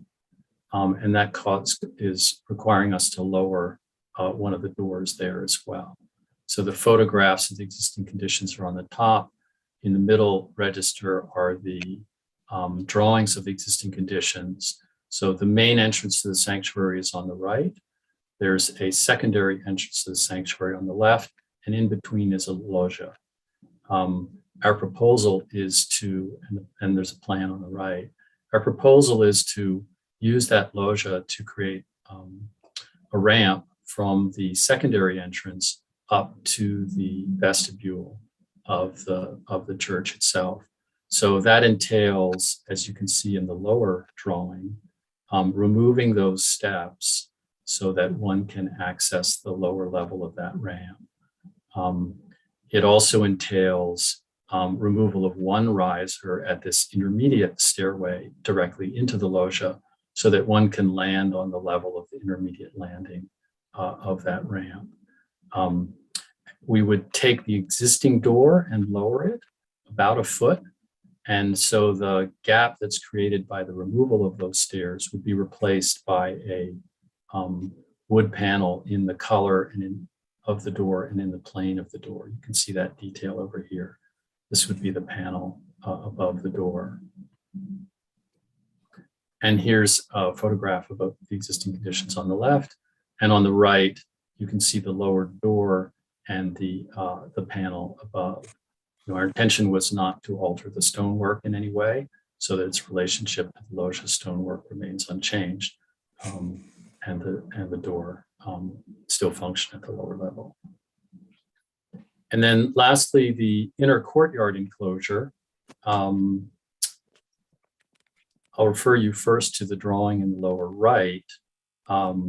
Again, Amsterdam is on the right-hand side of that drawing, and 99th Street is on the bottom of that drawing. This is the sanctuary. This is the parish house. Between the two buildings is a courtyard, a sort of alleyway. You can see it probably best in images 11, which is the slot between the two buildings. On the left is the parish house, and then we're standing on the roof of the side aisle of the sanctuary. And then image 12, we're looking back the other way, we're looking south. We're standing on the roof of the side aisle of the sanctuary and looking across that slot to the parish house. And here's another view looking down into that space. Again, sanctuary on the right, the parish house on the left. There's a small portion of it which is already built, which is down here. There's a bridge that connects the choir room in the parish house to the choir loft in the sanctuary. It is not an accessible route. And we do want to mention that in that existing construction, there are two leaded glass windows. And the proposal for these is they're special windows. The proposal is to remove them carefully, to pack them and crate them and store them for some future use by the church. So here's a drawing of the proposal. Probably the drawing in the lower right is the most clear. This is the slot between the two buildings. The church is on the right. The parish house is on the left. There's a new skylight above connecting the two. And then there's a new accessible ramp that provides an accessible route from the second floor choir room in the parish house to the choir loft in the church. The top two drawings are the long section. Again, you can see the parish house elevation here, the accessible bridge from the choir room to the choir loft, and then the east elevation of the sanctuary, again with the bridge connected to the choir loft. And then the lower left-hand drawing, the roof plan, the skylight above. And then this is an image of the existing space on the left, and on the right, the proposed space, again, showing the skylight and the accessible bridge. So again, this is really about accessibility, not just for the congregation of the church, but and the staff of the church, but there are several not-for-profit tenants in this building, including the school that I mentioned in the lower level. And there's extensive community use of the buildings on a day-to-day basis. So this really allows the use of this facility for quite a broad spectrum of the community. And it's important to the church to reach out and serve that community, and this will allow them to do that. So that's what we're proposing, and we look forward to hearing your comments. Thank you very much. Thank you for the very careful, thoughtful presentation. All right, commissioners, do we have any questions? Okay, I don't see any questions at this time, so we'll move to public testimony. And if you're in the meeting and would like to speak on this item, please raise your virtual hand so we can identify you, and I'll turn it over to Sonia to take us through the testimony. Great, thank you. Our first speaker will be Mark Diller from Community Board 7. Mark, I'll be promoting you to panelist. You could accept that request.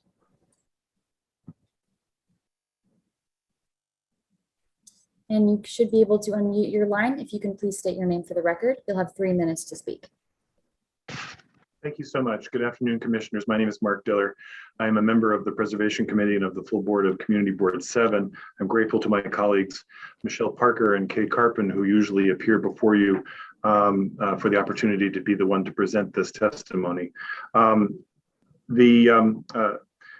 first thing I should note is that because of a scheduling snafu, part our part and part others, we are only presenting a committee action before you today.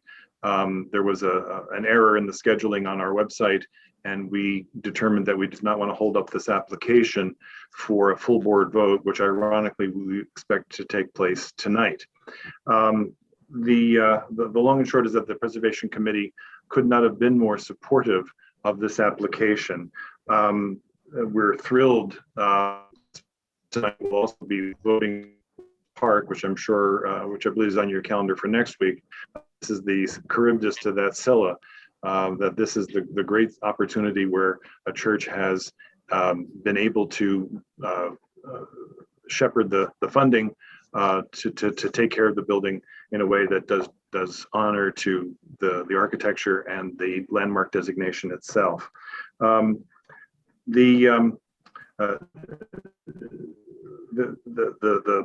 The support originates from a couple of aspects. With respect, for example, to the Amsterdam Avenue accessibility, you'll know that all of the adjustments to the ADA accessibility are behind existing historic fabric, so that they don't need, with the exception of lowering the doorway, which is being done in a very sensitive way, there's no historic fabric being disturbed.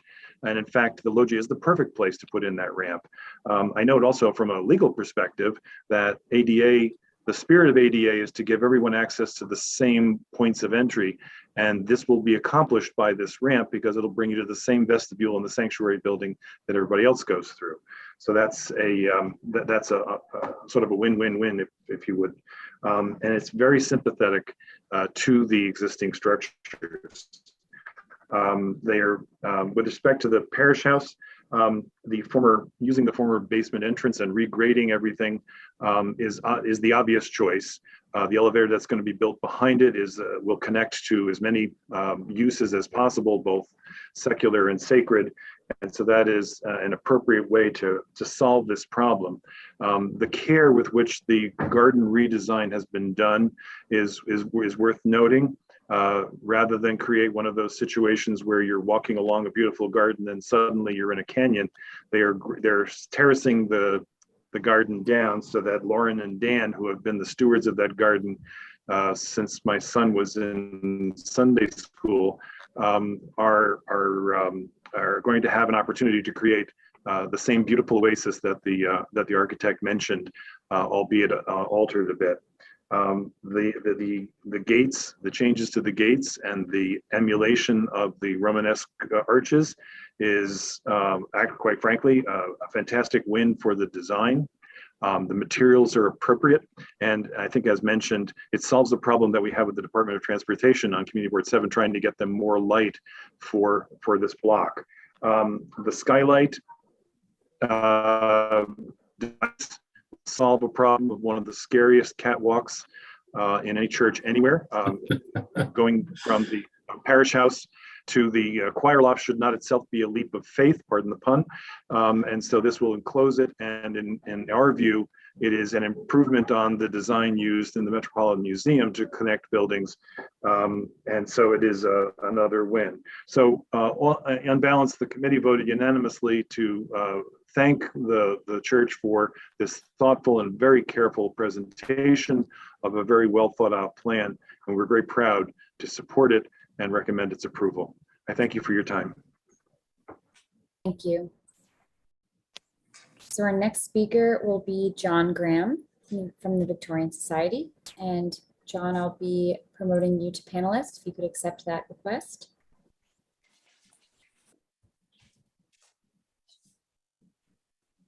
And you should be able to unmute your line. If you could please state your name for the record. You'll have 3 minutes to speak.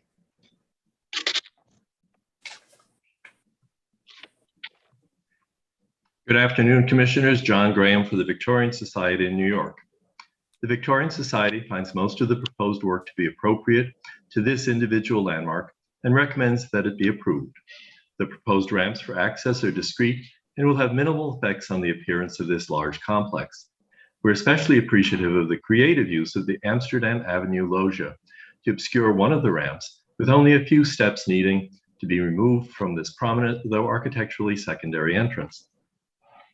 We also recommend approval of the removal of the non-historic doors and canopies at the parish house basement entry. The proposed glass canopy is discreet because of its location and appears it will be nearly invisible from the street.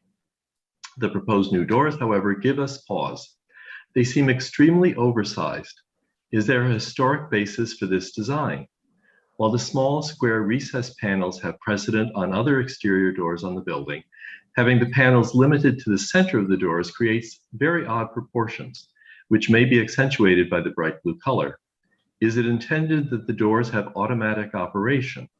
If not, do the offset handles and the force required for manual operation meet ADA standards?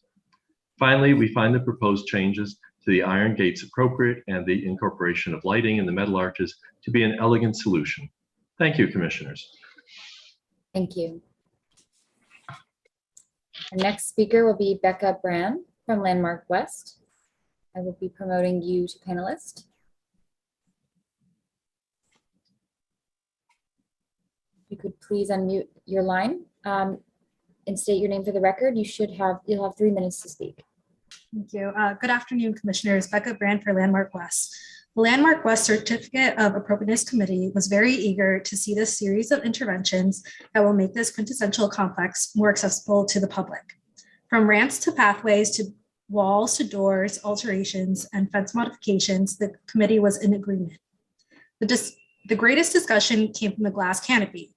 Painted metal, as shown, seemed to be the most cost-effective option, but there was concern over the glaze infill. Although not distracting from the landmark, these have a habit of becoming maintenance headaches. Our committee questioned if there was a more solid canopy with integrated lighting design that might be considered. On the whole, the Landmark West Certificate of Appropriateness Committee finds the proposed work to be an improvement and suggests approval of this application. Thank you. Thank you. So we do not have any other signups, but I do see a hand raised. So Michelle Arbalou, I will be promoting you to panelist. If you could please accept that request. And you should be able to unmute your line. If you could please state your name for the record, you'll have 3 minutes to speak. Hello, Michelle Arblou for the Historic Districts Council. HDC is generally supportive of this application. We would like to see the proposed new retaining walls constructed using the same stone as the existing walls. Thank you. Thank you. We do not have any other speakers, so I'll turn it back to you, Chair Carroll. Thank you very much. Okay, Mr. Mickle, I'm going to actually just turn to you, Richard, and say, would you like to respond to some of the comments we've heard? We've heard some comments about the door configuration Right. and the glazed canopy and the wall. Yeah. Correct. So, okay, I guess I've lost control, but so the two You still have doors. control, Richard. You can, we're at the end of your presentation, so you want to go backwards. Thank you. So let me address the comments in order.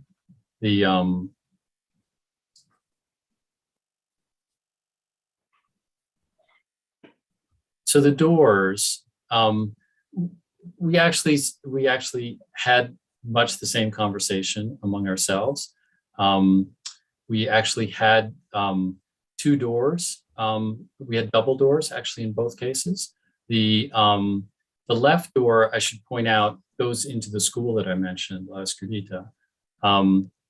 But it's really just a service entrance. It's really and into a small service area.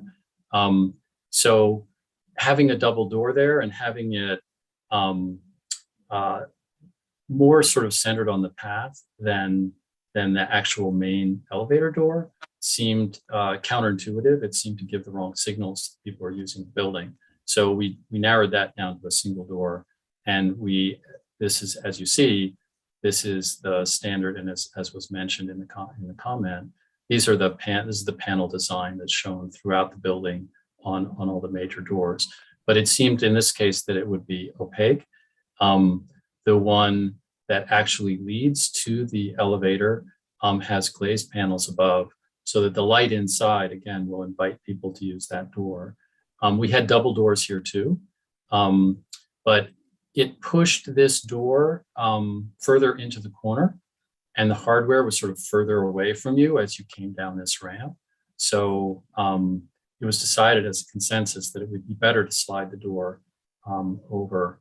And as you can see we didn't want to affect the size of the openings. We wanted to keep the existing stone.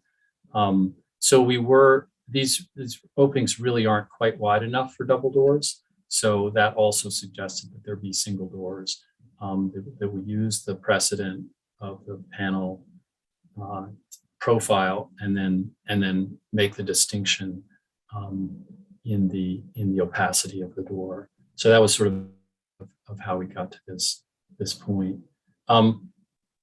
As far as the glass canopy goes,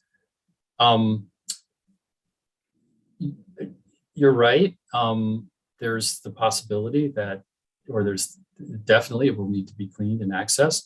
There are fortunately a couple of windows directly above it. Unlike many of these canopies, it is directly accessible through double hung windows. So it can be squeegee. There's a gutter along the back edge. As you can see, it's got a reverse slope here. So there's a gutter along the back edge. So it can be easily squeegeed from these, washed down or squeegeed from these windows. One of our we have two concerns. One was just how dark that space is and how it sort of severs that facade. So we wanted to reunite the facade by bringing daylight down to the lower level. We wanted to make it appealing and inviting both to the school and to the users of the accessible route. So those, and then, and a third consideration was we did want to make it somewhat distinct from the historic architecture around it. So, it's a clear intervention. So there are sort of three parts to our logic in that choice. And then I'm sorry if I didn't mention it, but is the intention to reuse the cobbles, even though we will have let's see if I have this in the right order.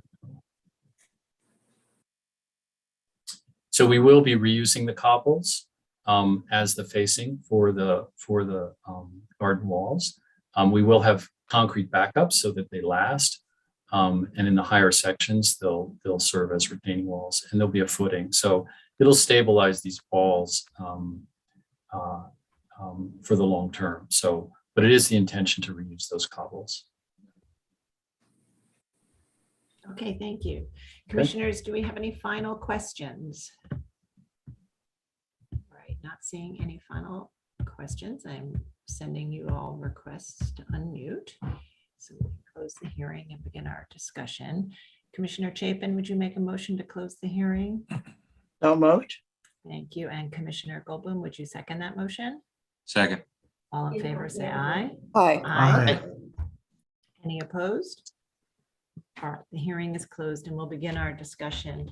And so there are, as the applicant very laid out in a very organized way, 6 components to this application. There is the replacement of the gates, the regrading and the installation of barrier-free access ramp, lowering of doors, the glass canopy, the lowering of doors on Amsterdam, and the lowering of the doors on the courtyard side, and the installation of new doors.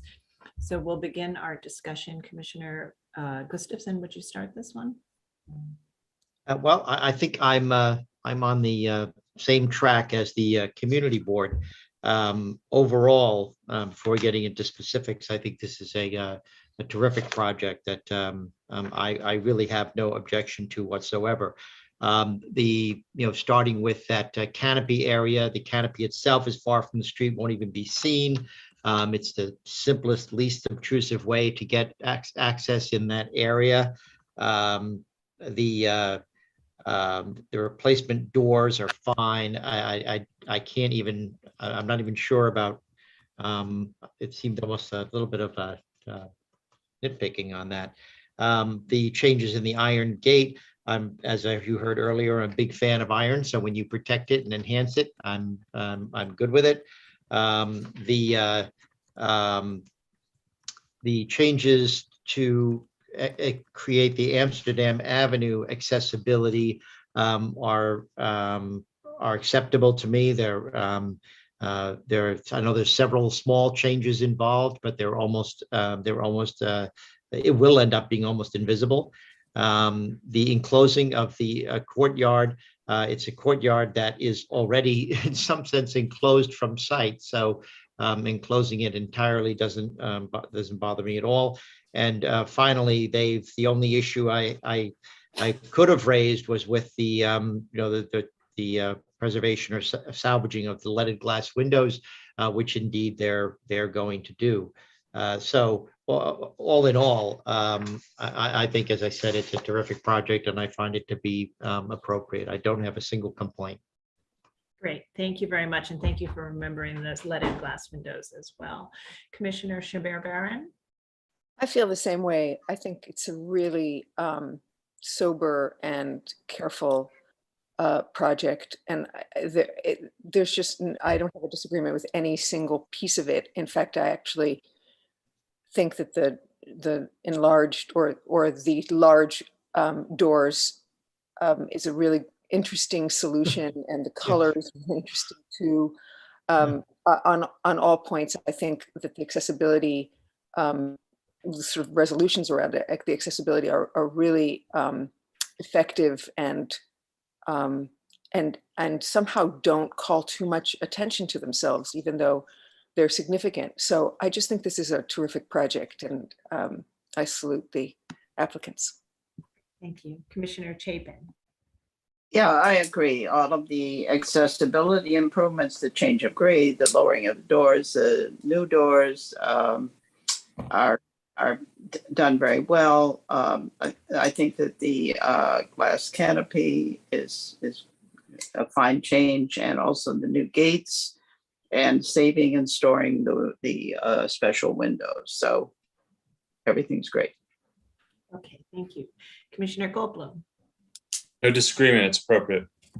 Commissioner Devonshire? Oh, I think he might have stepped away. Commissioner Chen? Same here, appropriate.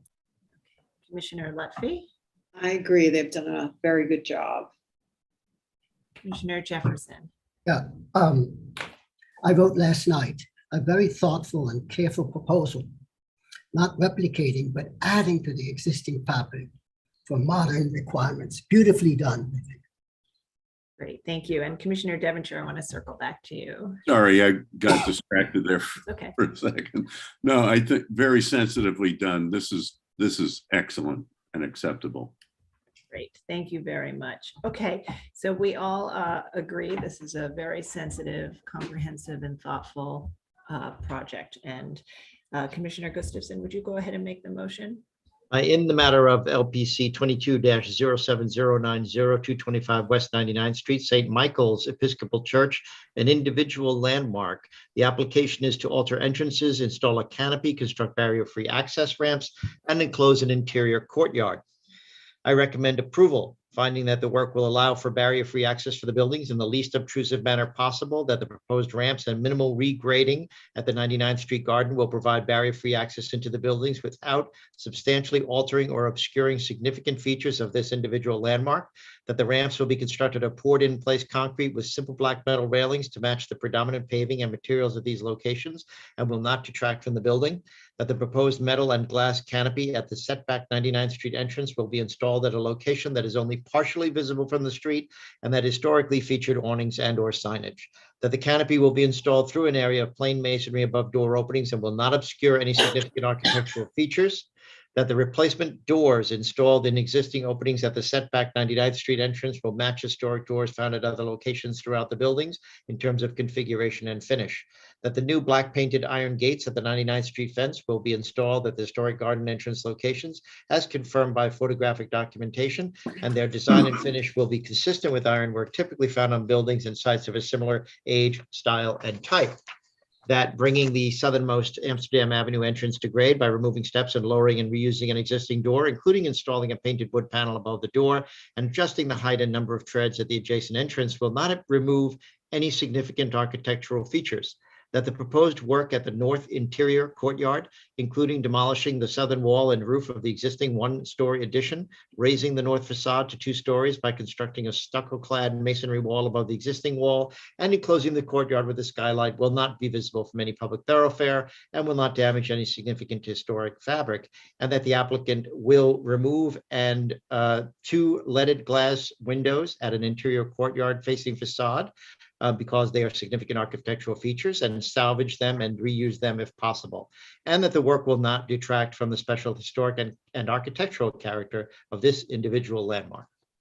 Thank you. And Commissioner Shamir Baran, would you second that motion?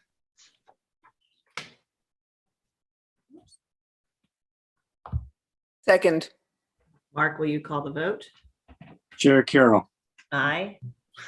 Commissioner Shamir Baran, Aye. Commissioner Chapin, Aye. Commissioner Chen, Aye. Commissioner Devonshire, Aye. Commissioner Goldblum, Aye. Commissioner Gustafson, Aye. Commissioner Jefferson, Aye. Commissioner Lutfi. Aye. With 9 in favor and none opposed, the motion passes. That's approved. Thank you. We'll move Thank to you the very next much. Okay, we'll now move to public hearing item number 10, LPC 22-07235, an application for a certificate of appropriateness in the Borough of Manhattan, block 1199, lot 36, 257 Central Park West in the Upper West Side Central Park West Historic District. This is a Beaux-Arts style apartment building designed by Mulliken and Miller and built in 1905 to 1906. And the application is to enlarge an elevator bulkhead. Okay, commissioners, the applicants have entered the hearing and the staff will take you through the presentation. Dina, you have control of the presentation, so you may be. Good afternoon or good evening, commissioners. Dina Posner, preservation staff, presenting this application for 257 Central Park West, and the applicants are present to answer any questions. The scope of the application, as you heard, is to enlarge an elevator bulkhead, and this slide shows the building's location within the historic district, as well as some historic and existing condition photographs. These existing and proposed roof plans show the passive recreational roof deck proposed at the building. The elevator bulkhead extension will provide ADA accessibility to this roof level. A mock-up of all planned structures was installed, which will be shown later in the presentation, and the extended elevator bulkhead was found to be the only element visible from public thoroughfares. This is an existing bird's eye view of the roof, which shows a variety of existing utilitarian structures. And this shows a schematic rendering of the proposed elements at the passive recreational roof deck. The elevator bulkhead can be seen here in the center, and it is set back from the parapets along both Central Park West and West 86th Street. This slide shows some proposed sections as well as a photo montage in the bottom left corner of the proposal. The proposed material is a dark gray corrugated metal cladding, which will match the existing material at other equipment and bulkheads already on the roof. These existing and proposed sections show an increase of the bulkhead from 13 feet in height to 20 feet. On the right, the proposed axonometric shows how this additional 7 feet will be used to bring the existing elevator to the roof level for ADA accessibility.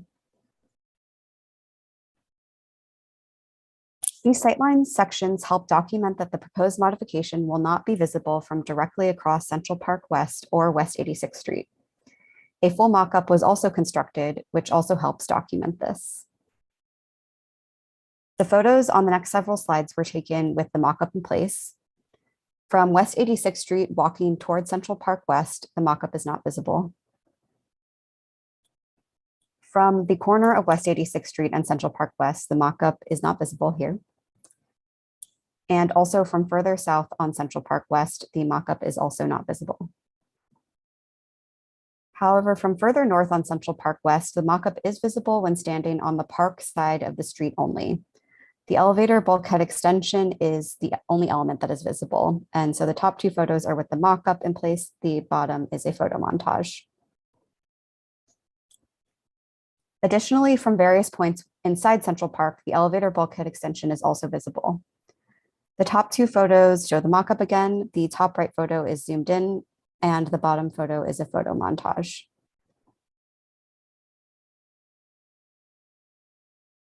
This shows the view from within the park when you are adjacent to the 86th Street transverse.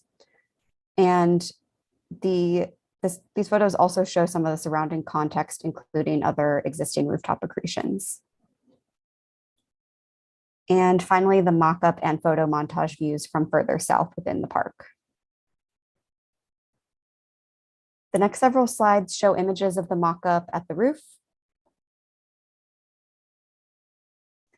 And finally, this slide shows images of the immediate context of the property, including other large apartment buildings with rooftop accretions. That concludes the proposal, and the applicant is here to answer any questions. Thank you very much. Commissioners, do we have any questions? Okay, I don't see any questions at this time, so we'll move to public testimony.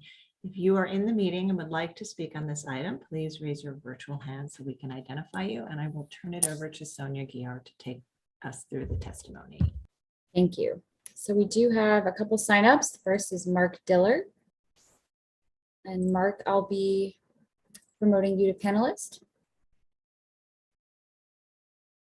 And you should be able to unmute your line. If you could please state your name for the record, you'll have 3 minutes to speak. Good afternoon, Commissioners. Mark Diller for Community Board 7 and its Preservation Committee.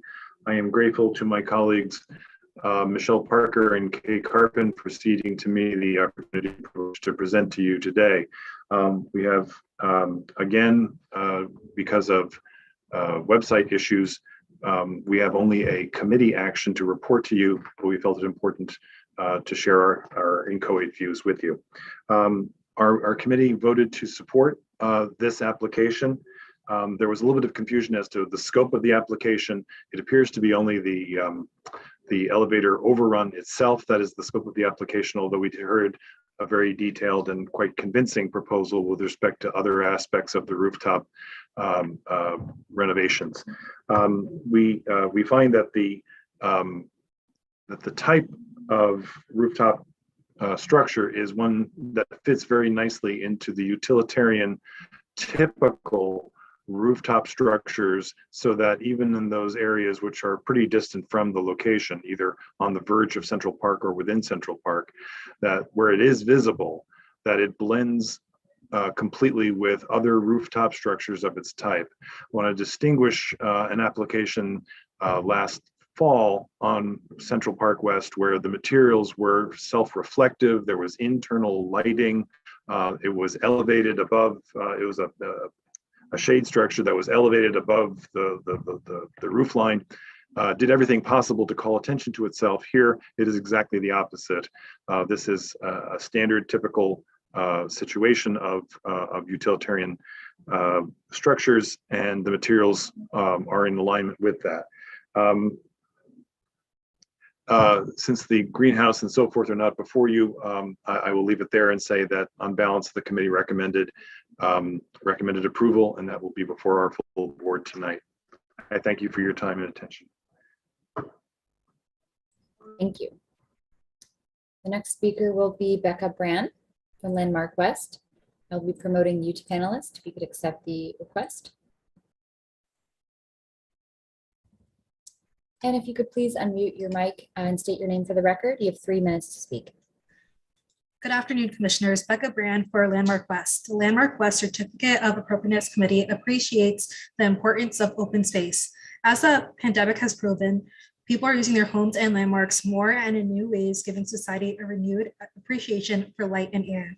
The Landmark West Certificate of Appropriateness Committee found it fitting that the residents of the building, rechristened as Orwell House, but built as Central Park View, would initiate such a namesake project. Regardless, our committee finds the proposal sympathetic to the landmark and believes that this will be an asset for the residents and guests of the landmark. Although minimally visible from specific vantage within the park, the elevator's overrun presence is excusable for the equity it will provide to this new amenity. The Landmark West Certificate of Appropriateness Committee suggests approval of this application. Thank you. Thank you. And there are no other signups and no other hands raised, so I'll turn it back to you, Chair Carroll. Okay, thank you. So we've heard positive testimony. So I am not sure if there's anything else the applicant would like to add, but if you would like to make any final comments before we move to our discussion, we welcome that right now. No? Okay. Commissioners, any final questions? All right, so I am starting to request that you unmute so that we can, oops, John, I think I requested you unmute as soon as you did it. Okay, great. All right, Commissioner Jefferson, would you make a motion to close the hearing? I make a motion to close the hearing. Thank you. Commissioner Gustafson, would you second that motion? Second. All in favor, say aye. Aye. Aye. Any opposed? Okay, the hearing is closed and we'll begin our discussion. And we've heard very supportive testimony about this bulkhead that is somewhat visible from the park in the context of other bulkheads. So Commissioner Lutfi, would you like to start this one? Sure. The applicant's been very thorough in showing us all of the possible views of the bulkhead. I think it's very appropriate from up close. There's really not a lot of visibility. And then from at a distance, it's only from certain locations. They've really, it's really at the minimum height. So there's really no opportunity to lower it. And I think it's very appropriate. Okay, thank you. Commissioner Jefferson. Very appropriate because it's singular and it's only visible from far distances. Okay, Commissioner Gustafson. Well, especially in contrast to the beacon on the other side of the park.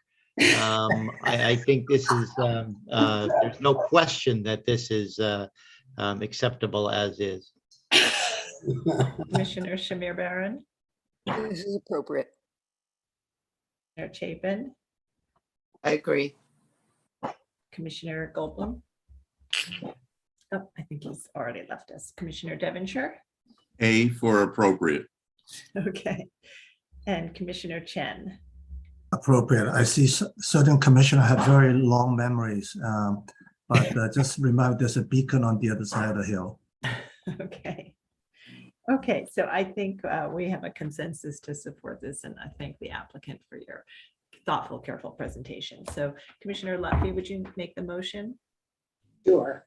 Wait, I just lost my page. Okay.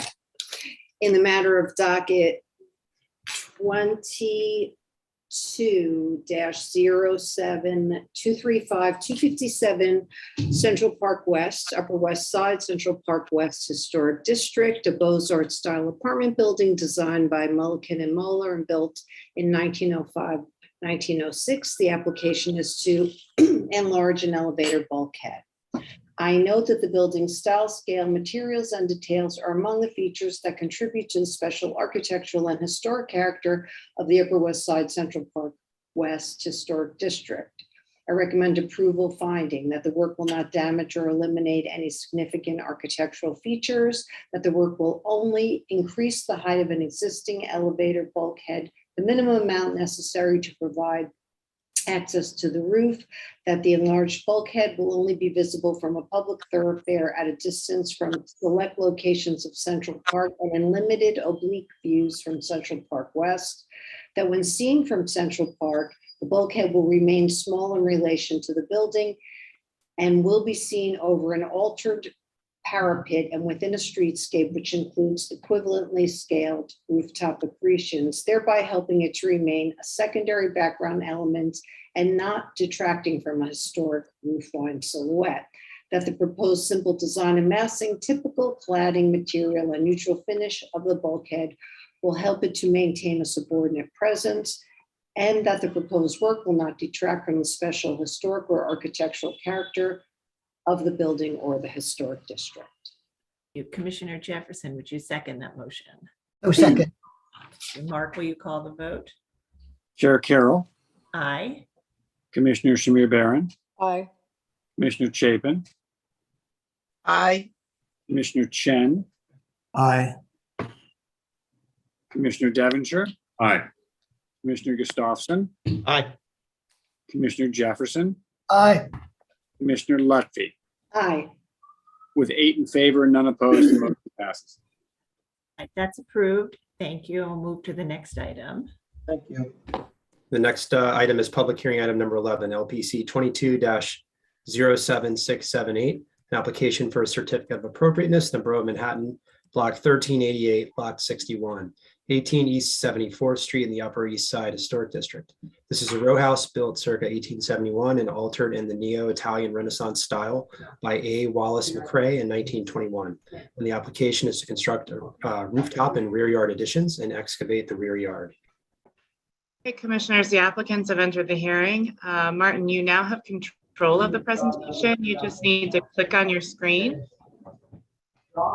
and then you can advance the slides. Perfect. Please state your name for the record and you may begin. Thank you. This is Martin Wiener from Michael Zenreich Architects in Manhattan. I'm here this evening with Michael Zenreich and Mike Rosani from our firm. Thank you for your time this evening. We understand we're running a little late today, so we're going to try to make it as succinct as possible. The project is, as mentioned, an Italian row house mid-block on 74th Street. You can see from the tax photo that it was originally a 4-story building. There were subsequent additions and annex to the rear yard circa 1925. And in this photograph, you can see subsequent stories added at level 5, 6, and a penthouse from 1970s through 2001. Oh, there we are. Okay, so the massing is as follows. We have kind of the existing here. That's the lighter gray. There are 3 components to our presentation we'd like to draw your attention to. The first is we are a gut renovation. There is an excavation happening at the cellar level and the entirety of the rear yard, which will be rebuilt. The entirety of the rear facade is also to be rebuilt. So basically the darker gray area is plus or minus what we're rebuilding. This portion in poche here indicates an area of the backyard that we will be revealing. So in other words, we're pushing back the leading face of the rear facade about 3 feet. The third component is the rebuilding of the penthouse, which we'll get to a little bit later on in the presentation. The Sanborn maps, the Bromley maps that just kind of indicate the original volume, the lot, and then the addition of the annex at the back, which gives the footprint kind of an L shape that matches our neighbor here with a kind of shared courtyard volume in between. You can see here in red the demo.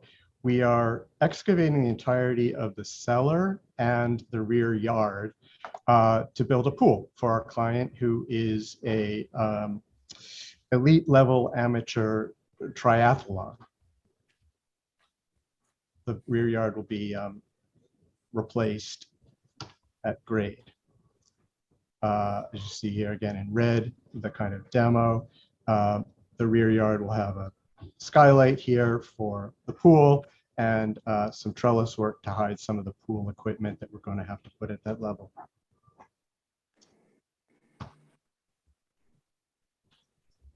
The section existing to the left and proposed to the right shows the extent of the new work.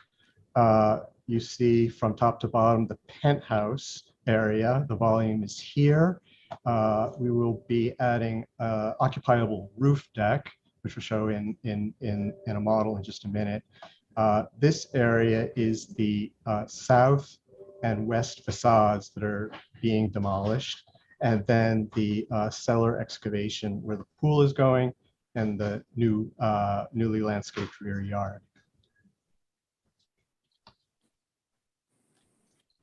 Just a diagram to show the penthouse volume.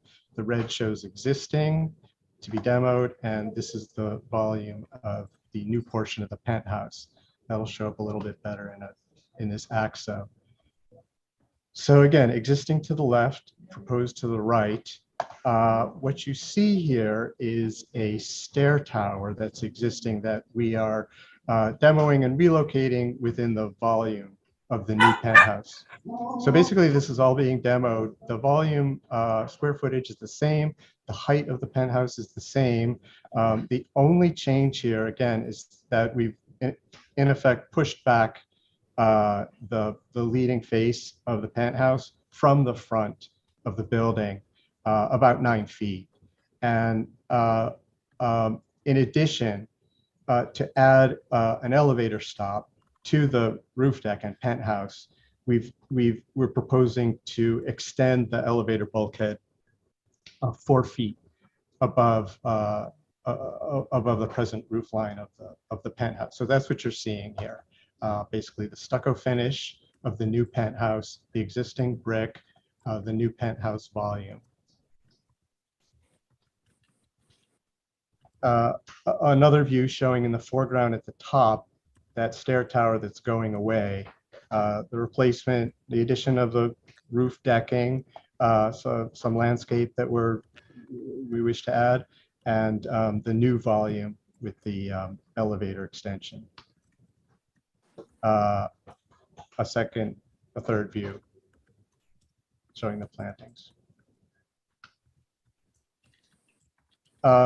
The front facade is not being touched. We're just really kind of cleaning up and replacing windows in kind up top. The second floor windows, of course, are historic and are just being refurbished.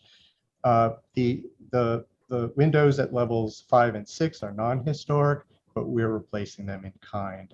We believe that the windows to be a staff review so maybe don't come into today's discussion. This is to show what the addition at the penthouse looks like. Of course, it's deceiving because this volume is set back again quite a bit from the front facade. Windows, these are the windows that are just being refurbished. I don't think it's part of today's discussion. The rear facade, as I mentioned, is this kind of existing L shape. There is a galvanized panelized system here on this one portion of the facade. The rest is brick, and we have punctured windows that are non-historic, double-hung windows here. Also, some existing ironwork that's not historic that will be replaced. We are taking sort of a clue from a renovated steel and glass door that's been installed, and are proposing new steel and glass doors and windows throughout. So you see again on the left, existing, on the right, proposed. We're kind of interpreting this galvanized panelized system here and using that for a kind of bay window vocabulary with historic steel windows. And we have found a reclaimed brick, a historic brick that matches some brick right in our courtyard. So we think that it's a good match. Some of the trim here will match the limestone from the front, our steps and our sills. At the top here, you see the penthouse in elevation before and after. We made the decision to change materials and not try to match the brick that's existing, and change to differentiate the penthouse and make it feel and look lighter with a kind of cream colored stucco.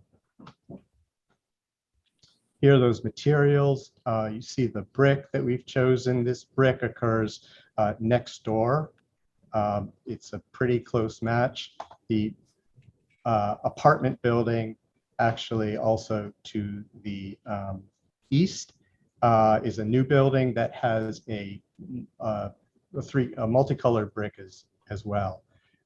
This represents the kind of windows that we're proposing for the back, and some of the other accent materials, the metal patina for the panels here as well. Again, some of the details of these windows at the back.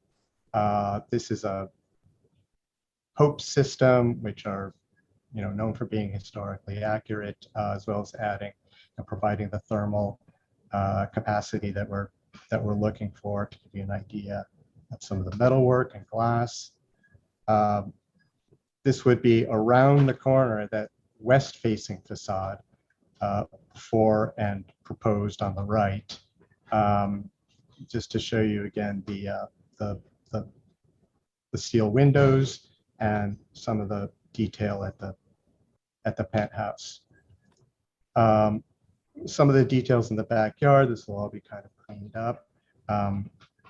This is something like the brick that we'll be matching, and you can see some here on the on 16 East 17th Street, which is a 3-color brick. This is just our key-in diagram to show you where we took images, just to kind of confirm that the massing here was not going to be seen from the street, or not seen very much. So here you have kind of, again, this volume in the front is going away. It's the orange that we're looking at to represent this 4-foot addition to the elevator. David Dangler House was designed by Theobald Engelhardt and built at the So this is the view from 5th. You can, this was the rendering that we did of it. You can really only barely see the bulkhead extension there. I don't seem to have the ability to zoom in. Oops, there I am going backwards.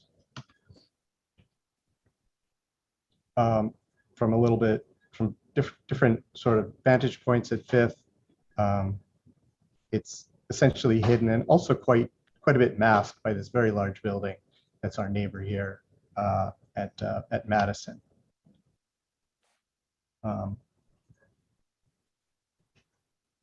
Again, rather kind of inconspicuous.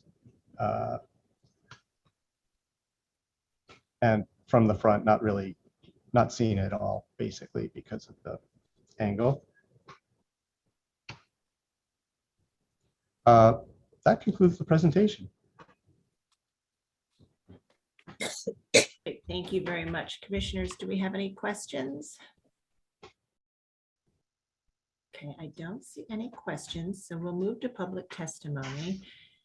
If you're in the meeting and would like to testify on this item, please raise your virtual hand so we can identify you, and I will turn it over to Sonia Gior to take us through that testimony. Thank you. So we do have one sign up from Friends of the Upper East Side. So I will be unmuting your line if you could please accept panelist request. And you can unmute your line and state your name for the record. You'll have 3 minutes to speak. Hi, it's Laura Varielli representing Friends of the Upper East Side Historic District. Chair Carroll and honorable commissioners, Friends takes no issue with the visibility of the proposed penthouse. Despite the increased height, the addition blends well with the background given its setback from the main facade. The use of brick on the outer surface is a thoughtful choice, masking the penthouse's visibility. The proximity of the neighboring building's windows is unfortunate for all parties involved, and we trust the owner to keep the neighbors informed about the proposed changes and to maintain a respectful relationship in order to minimize nuisance. Recently, there have been far too many proposals to completely demolish the interiors of historic townhouses. We understand that the interior alterations are not regulated by this commission. However, the complexity of such projects often puts the building and its neighbors at serious structural risk. While we're pleased to see that the floor levels and main staircase will remain, the proposal still presents an increased risk to the building due to the extensive demolition at the rear, excavation, and the installation of a lap pool in the basement. We urge staff to closely monitor the demolition and reconstruction of this row house, making sure the approved plans are followed and the structural integrity of and historic character of this building is preserved. Friends Preservation Committee appreciates the increased setback of the rear addition, especially on this narrow portion of this block's donut. However, we would have hoped to see a facade that better relates to the style of this building than to a generic new construction. The choice of materials, mainly the multicolored brick and metal spandrels, is unfortunate and inappropriate for this neo-Italian Renaissance building. We ask the applicant to reconsider those aspects of the proposal and come back with a design for the rear facade that is more respectful to the building's style and character. Thank you. Thank you. Next speaker will be Michelle Arbelou. Michelle, I'll be promoting you to panelist. If you could please accept. And if you could please unmute your line and state your name for the record, you'll have 3 minutes to speak. Hello, Michelle Arbelou for the Historic Districts Council. HDC finds this application difficult to evaluate given the lack of photographs and drawings of the building's context. That said, we find the rear facade in particular to be out of scale and materially too different from its row house neighbors. We recognize that the building was previously altered in a host of unfortunate and insensitive ways, and so we wonder if it's not possible, given the extensiveness of the renovation, for the applicant to do something to help bring the scale and detailing of this project into greater harmony with its neighbors. We would ask LPC to work with the applicant to refine the rear elevation and perhaps study ways of making the top 2 floors of the front facade more cleverly incorporated into the renovation. Thank you. Thank you. And we do not have any other speakers signed up or any raised hands. So I'll just note that Manhattan Community Board 8 recommends approval. Okay, thank you. So I'd like to turn back to the applicant and ask if you'd like to respond to the comments we've heard.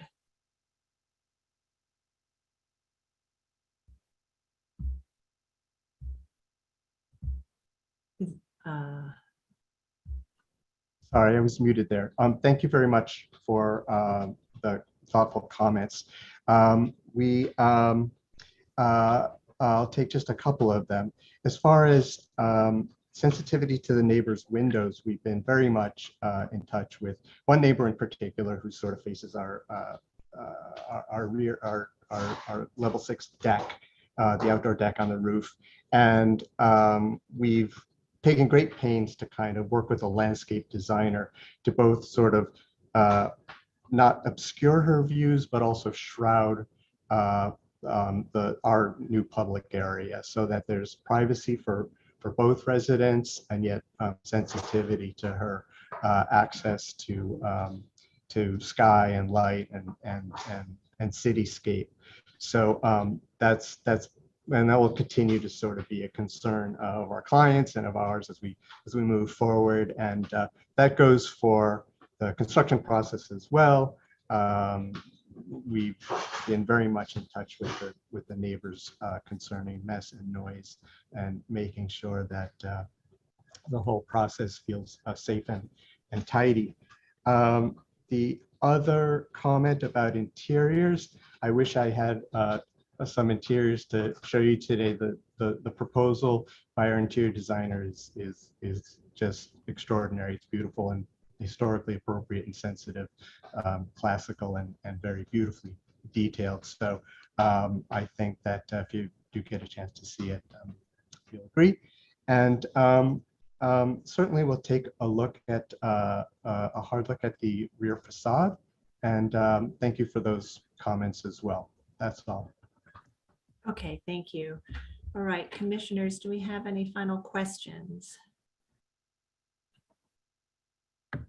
Okay, so I am starting to send you requests to unmute so that we can begin our discussion. Okay, Commissioner Shamir Barron, would you make a motion to close the hearing?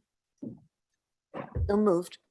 Thank you. And Commissioner Devonshire, would you second that motion? Second. All in favor, say aye. Aye. Any opposed? All right, the hearing is closed and we'll begin our discussion on this proposed proposal for rooftop and rear yard additions and excavation. Commissioner Chapin, would you like to start this one?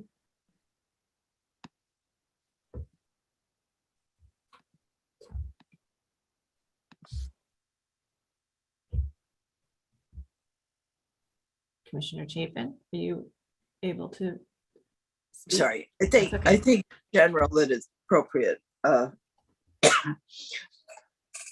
They are, while they're removing the facade, it has been altered previously. And moving it back is good, obviously. I think the rebuilt penthouse and the roof look okay and are not, not too visible. And there are other things that are visible, rooftop accretions.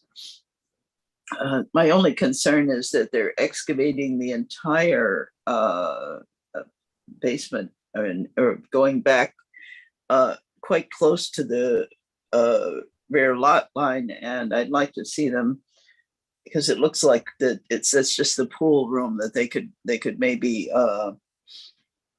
bring that back a little so we could have the 5 feet that we usually look for on for landscaping and not go back quite as far as they are in the excavation. And obviously I would, as some of the testimony reflected, make sure that the excavation is done very carefully and the removal, so that you don't have any issues about that. But I'm sure that the staff will do that. So that's those are my comments, I guess. I'm okay with the design of the rear. Okay, thank you very much. Commissioner Devonshire? I agree with Diana's statements, also including the issues with the excavation, but I think otherwise the design is appropriate. Thank you. Commissioner Chen? Yeah, I'm in agreement with Michael and Diane. They should pull back the rear yard excavation. Okay. Commissioner Lutfi?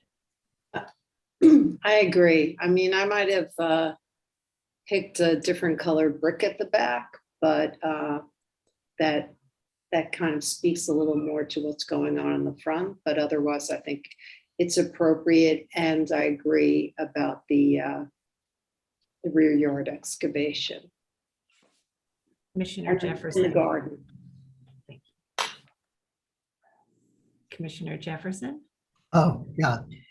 The front facade is Renaissance style. The back facade is modern, fairly passable, but I would accept it. And the excavation in the back is excessive.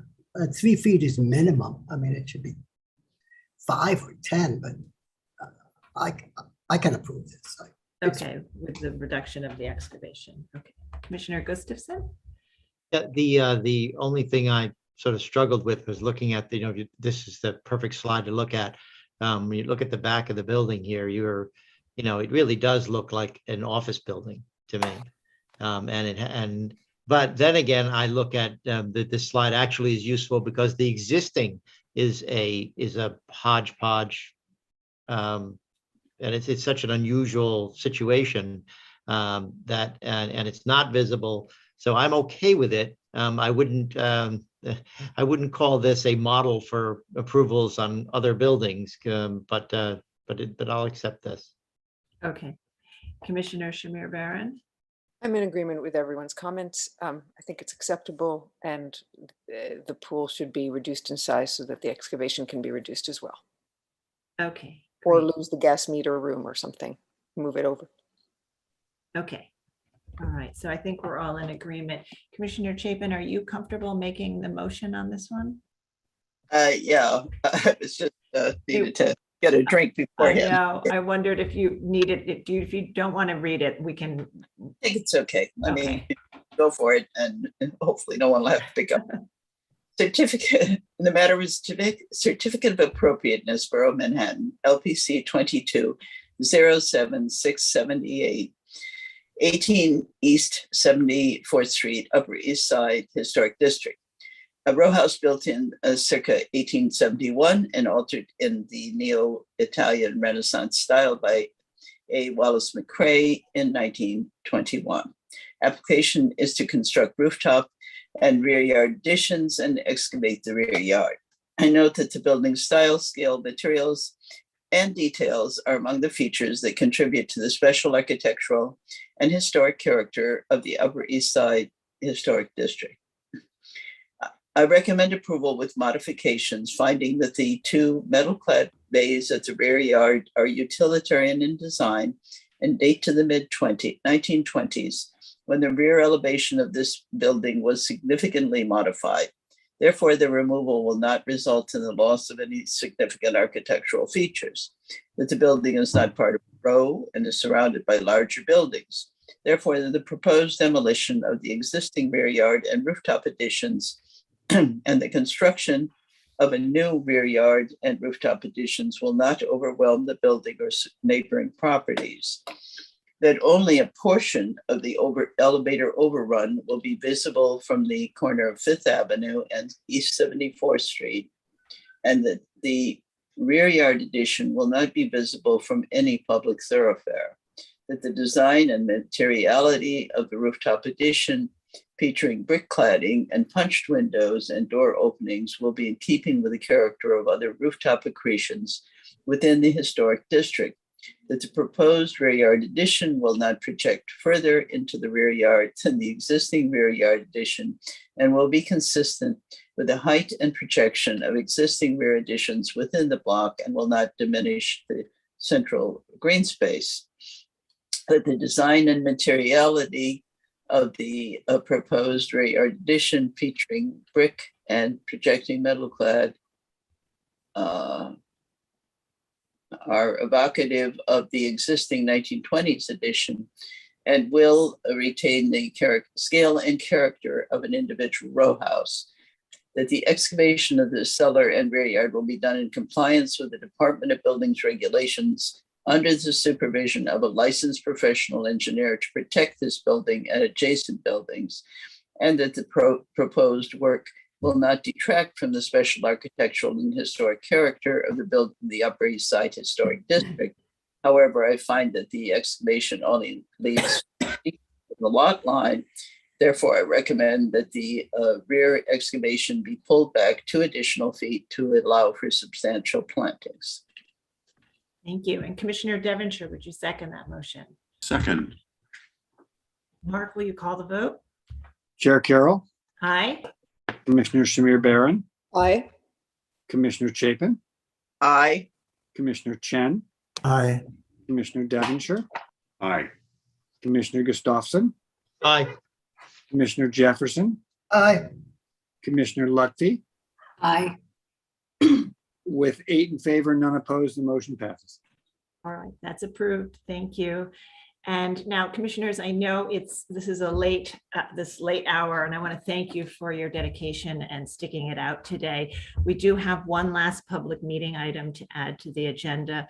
This is a late addition to our agenda to consider calendaring a property for consideration as an individual landmark. This is a property that you'll hear about that the research department had identified in recent surveys that we've undertaken, and recently we also received a request to evaluate it from members of the community. We determined that it merited consideration by the full commission, and we had been doing, in addition to research, outreach to the owner and council member and other stakeholders. And this is a late addition today because as we had been doing that research, there was some uncertainty, but we have heard from the council member today that they would support moving forward. So, and we know that the owner has continued to work through the DOB application process to obtain a demolition permit. So given those 2 factors, and the concern that a DOB permit may be imminent, I would like to recommend that we vote to calendar this item to allow us more time to consider the significance and to continue to work with the property owners to understand the issues around the site and the DOB process. And I also want to acknowledge that we are, we are mindful that the DOB process is underway and hopeful that this calendaring will provide us the time to fully consider it. But there is a slight possibility that we also may not have that time given the notice requirements for our public hearings, but we believe we do, and we want to have the flexibility for you to consider it. So we are hoping that we can have that additional time for the commission to evaluate this. So I'm going to turn it over. I think Corey will read it into the record and Lisa Kersavage will present the item for us. All right, and I'll just try to follow roughly the format we would typically do for this.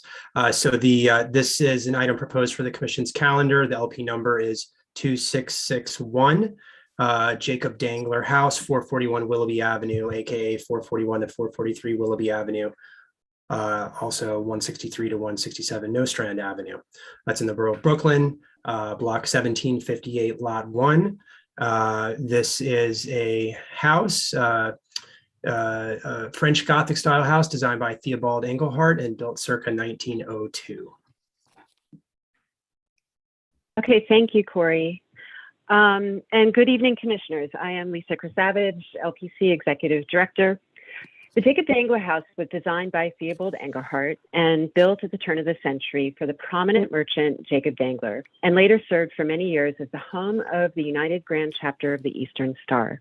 It is a fine example of the French Gothic style that stands out in its neighborhood. In addition to its historical significance representing the turn of the century residential development of Bedford-Stuyvesant, it also has cultural significance as the longtime home of a Masonic organization made up almost exclusively of African-American women. The property is located at the corner of Willoughby Avenue and Nostrand Avenue in the Bedford-Stuyvesant neighborhood of Brooklyn. The proposed landmark site is the tax lot. The house was identified by LPC as a building of interest in a 1992 survey of Bedford-Stuyvesant and prioritized as a potential individual landmark in a recent survey update of the neighborhood. In January of this year, staff responded to a request for evaluation of the building, noting that it may merit consideration as an individual landmark. The house stands out prominently within the neighborhood. Jacob Dangler was an Alsatian immigrant who became a successful meat packer and provisions merchant in Brooklyn, establishing a thriving business along Myrtle Avenue that afforded him the opportunity to build this home for himself and for his family. This house, designed by Theobald Engelhardt and built between 1897 and circa 1902, was located within walking distance of Dangler's place of business at 734 Myrtle Avenue. And as you can see in the comparison to the tax photograph from circa 1940, it retains very good integrity with its architectural detail and Gothic decorative features remaining intact. Beyond its architectural merit and historical significance in relation to Jacob Dangler, the house has cultural significance for its long-standing use as a clubhouse. It was sold in 1941 and then again in 1967 to the Oriental Grand Chapter of the Eastern Star, a Masonic organization, merged in 1972 to become the United Grand Chapter of the Eastern Star, who are still the current owners according to city records. Open to both men and women, this lodge has almost exclusively been made up of African American and African Caribbean women, and also it serves as a center for community meetings and for events. Minor alterations such as infill in the entrance porch and the addition of a small utilitarian extension at the rear of the house did not detract from its overall integrity and presence within the neighborhood.